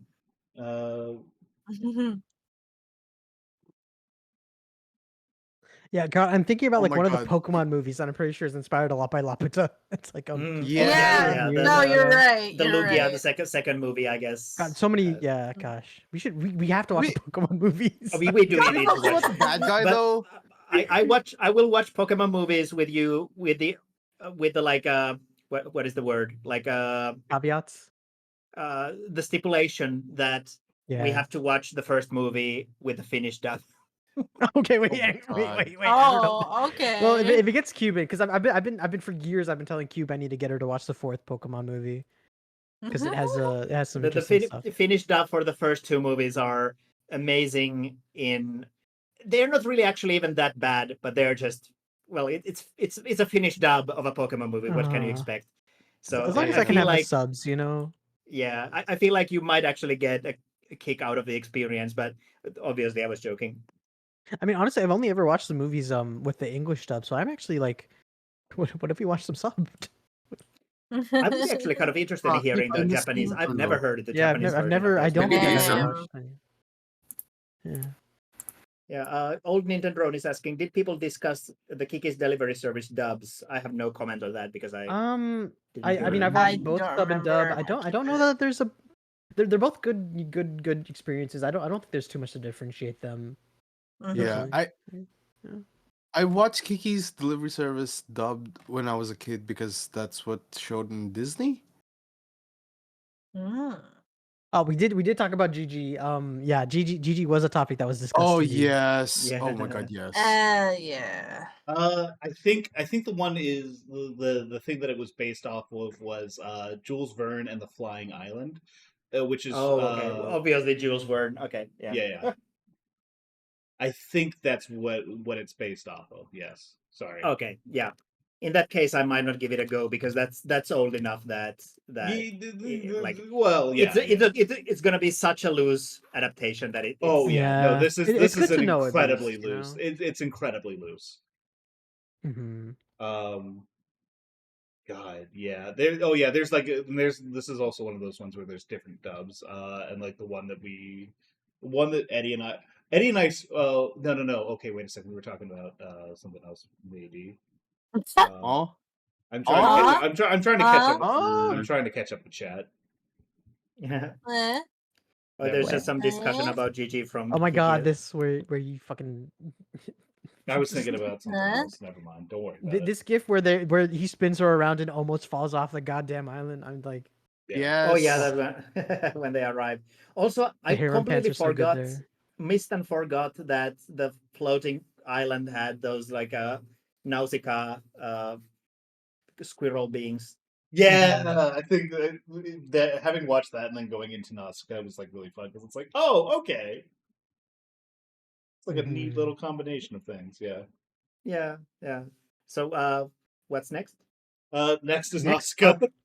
Nausicaa, indeed. It is very closely. I feel like we really can't move. Just gotta say, Laputa. Yeah, hold on. Breath of the Wild is so much Laputa. Oh yes, it is so much. Everything. Not only that, it's also Tears of the Kingdom. It's literally everything is Laputa. Every fucking part of the aesthetics of the entirely every single thing that you've ever seen in Japanese media that has any kind of floating city or floating continent, Laputa. 100%. Yeah, just 1,000%. Yeah. All right, did I even rank Laputa? Let me see, where did I put it? Let's put it in B. Yeah, I mean it's tier A for me. And Nausicaa is another, like Laputa and Nausicaa were the biggest kind of upgrades for movies in my eyes. In both of them, I think I would have put like in B tier beforehand, but watching them now, I put them in tier A. I like both, but much more now than 10 years ago. Yeah. I'm just gonna Nausicaa, post. the ending is abrupt. The ending is the worst part of the Oh movie. yeah, but 100%. up until then, there's a lot to like in Nausicaa. Hey, so Wait, how does Nausicaa end? Oh, it's like so like the ending is basically just like, well, we have this big conflict, and then the conflict kind of comes to an end, and then you jump immediately to credits where you show the like antagonist and protagonist just working together. Yeah. So it's like a very there's it's no rushed. bookend of like, okay, here's a satisfying conclusion. It's just like, I guess the fight ended. You got to take a lot on faith on that one. Yeah. So Nausicaa, this is the other 50% of things that you recognize from the 90s coming from. This is the other half. Like Laputa's one half, Nausicaa's the other half. Chrono Trigger is literally nothing but like Laputa and Nausicaa like smashed together. It's kind of crazy. It's so funny. It's so funny to watch and just see how much everything like comes together. This is obvious. Like, you can definitely tell that this is like an adaptation. Like this is like there's like the expanded story in the manga, which is also done by Hayao Miyazaki. This is his other like major project that he was doing at the time. And that went on until like the 90s. I think that went on until like 95, which is like crazy long. But it's really good. I mean, there's like the setting of the like the apocalypse of the setting is so interesting. Like, yeah, I like it a lot. Yeah, I think it's cool. So many set pieces from this like work. This so is like this is like a super this is a super iconic apocalyptic sci-fi sort of like setting. I think it's like super. Yeah, it's clearly influenced like so much. Yeah, like I don't know, like TPN, like so many post-apocalyptic manga will start with exactly what Nausicaa starts at. Yeah, exactly. Yeah, and can we just say we all thought that she was on her like she was just straight up cheeks up. Oh yeah, in the opening segment, you're like, is she wearing pants or is she just like fucking letting them fly, letting that shit fly? Yeah. I already knew this from the past, but yeah, so many of Ghibli's tendencies come out in Nausicaa. You know, flight and war and nature. Yeah. And I do really like. I feel like the mass destruction flesh golem creatures are they're kind of unusual in later Ghibli movies. Like they feel 80s anime in a way that I don't think I see much in other Ghibli movies, but I really like the idea of this that's man-created flesh laser beings. It's neat. Also, the way it's like melting at the end, like that was such good animation. The reason why, it's Akira stuff. Akira definitely comes to mind. No, well, no, it's not Akira stuff.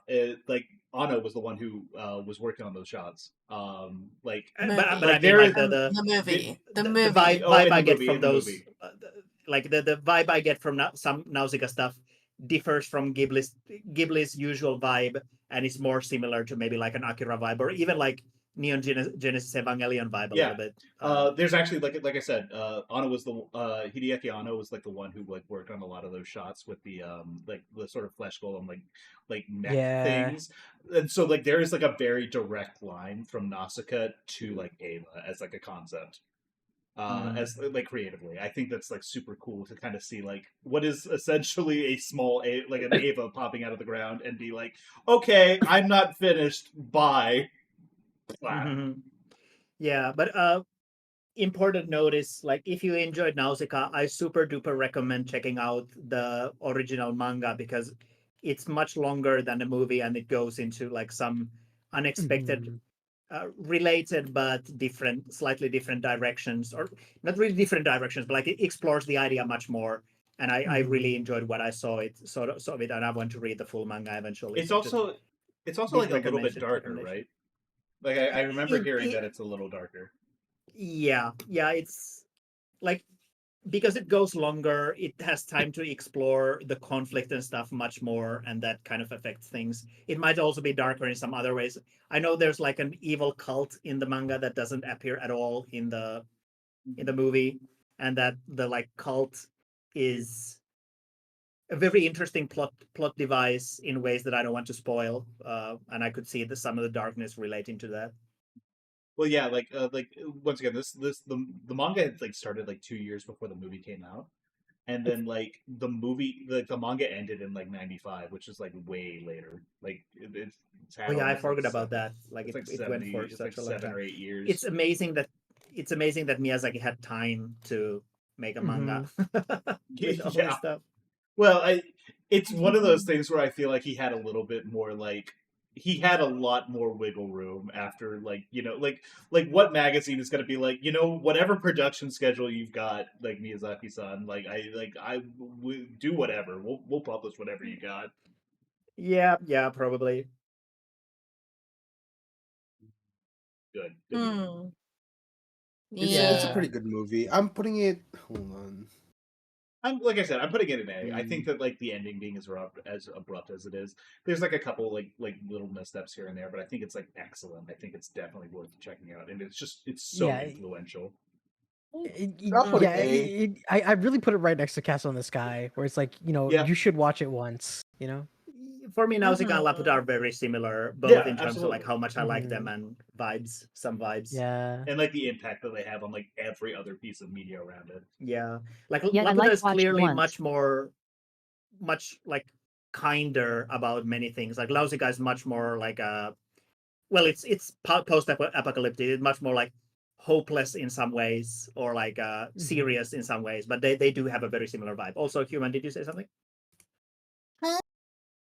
Is Human still Yeah, I like watch it once. Yeah. Yeah, watch it once. You're right. Where's so yeah, that's it on Nausicaa, I'd say. Yeah, I would say Yeah. so. Is it Cagliostro left? And yes, since this will be the last one, I kind of wanted to be like, okay, so you know what, we're not gonna watch Earwig. No, thank you. No, we're not watching Earwig. There's a couple more movies you probably could have watched, I guess. Now that I'm looking back, I can recommend. If you want to see more Miyazaki directed stuff, I can semi-recommend the TV series Sherlock Hound, which is like a what if Sherlock Holmes, but they are dogs. Wow. Where Miyazaki directed, I think, 4 episodes of it, you can definitely tell that the Miyazaki directed episodes have better animation and better plot lines and stuff than anything else in the show. But yeah, those I think 4 episodes are like if you're okay with watching like a children's Sherlock Holmes but dog cartoon thing with Miyazaki direction, I can kind of recommend it.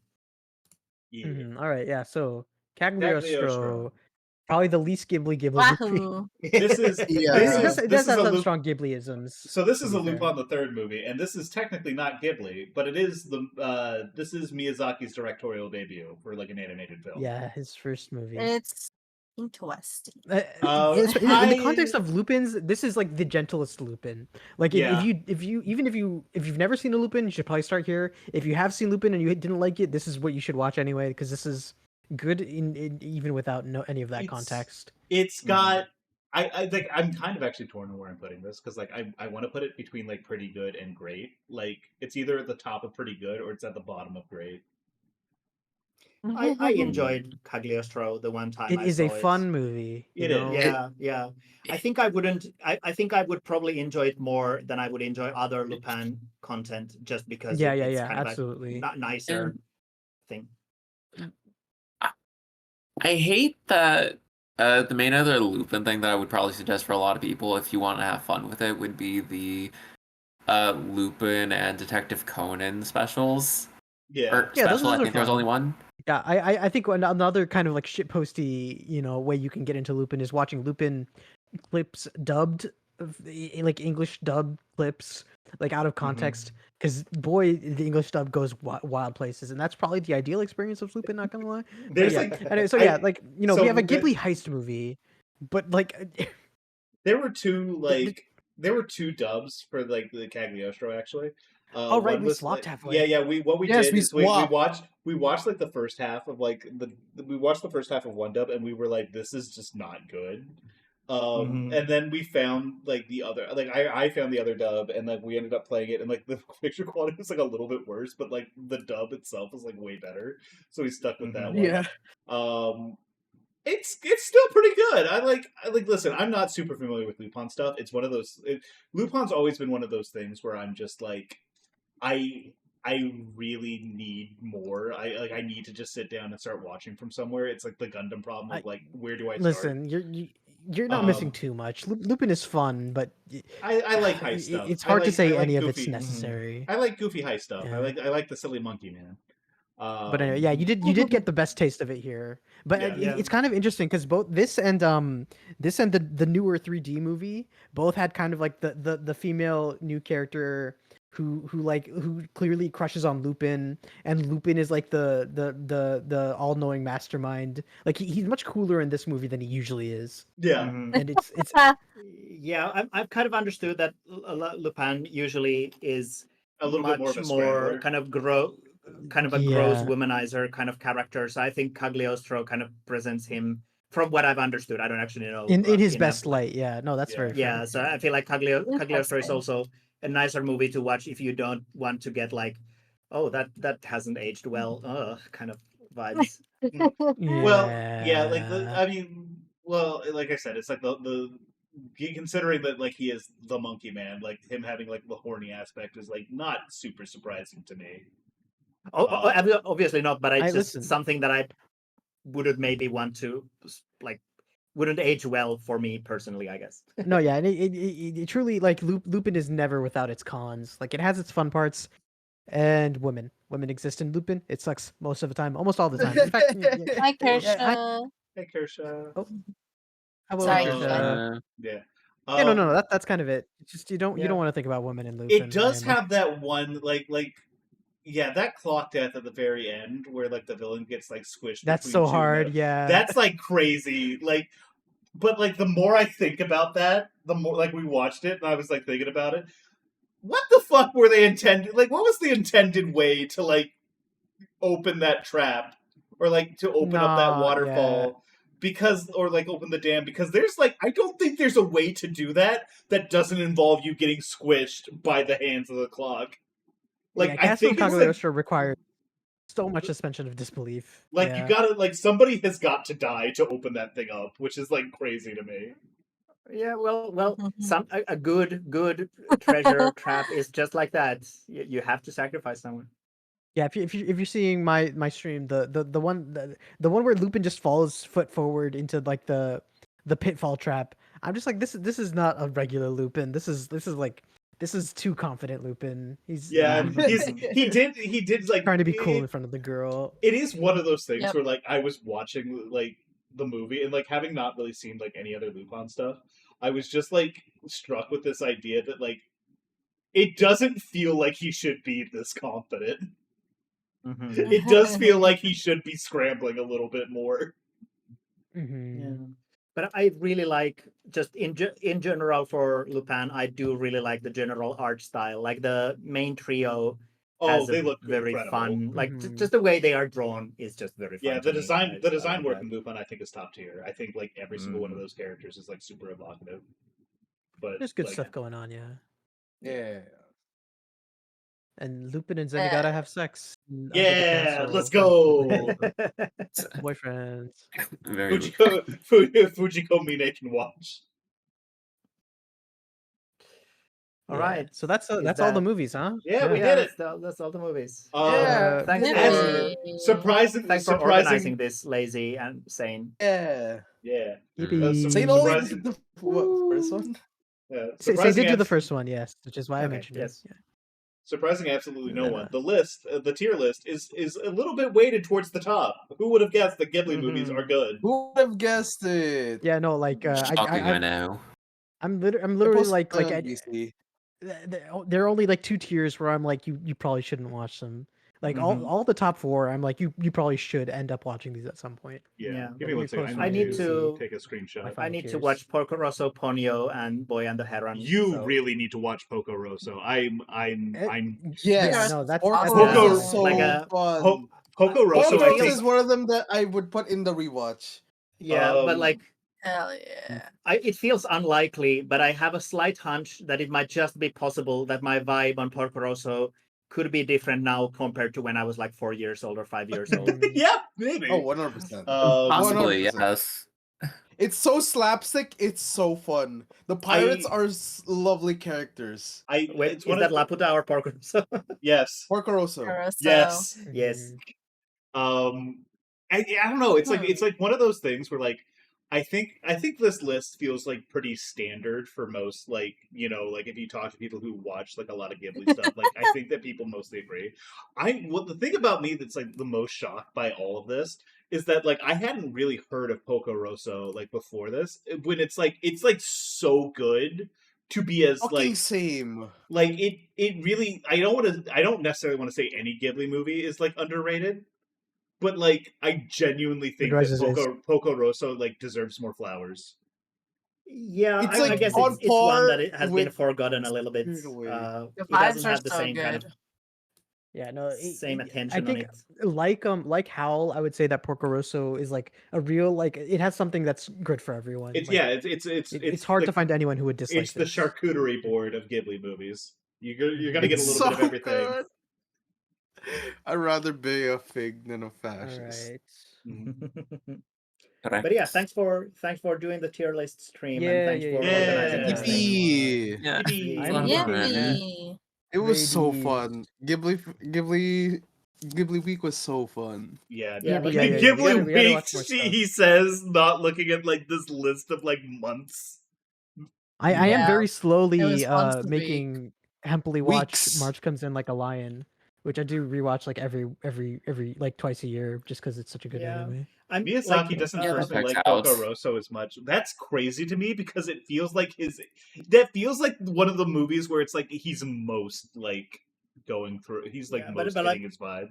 I do agree. Mhm. It doesn't have much for children. Looking at me, 5 years old, but yeah, no, it has.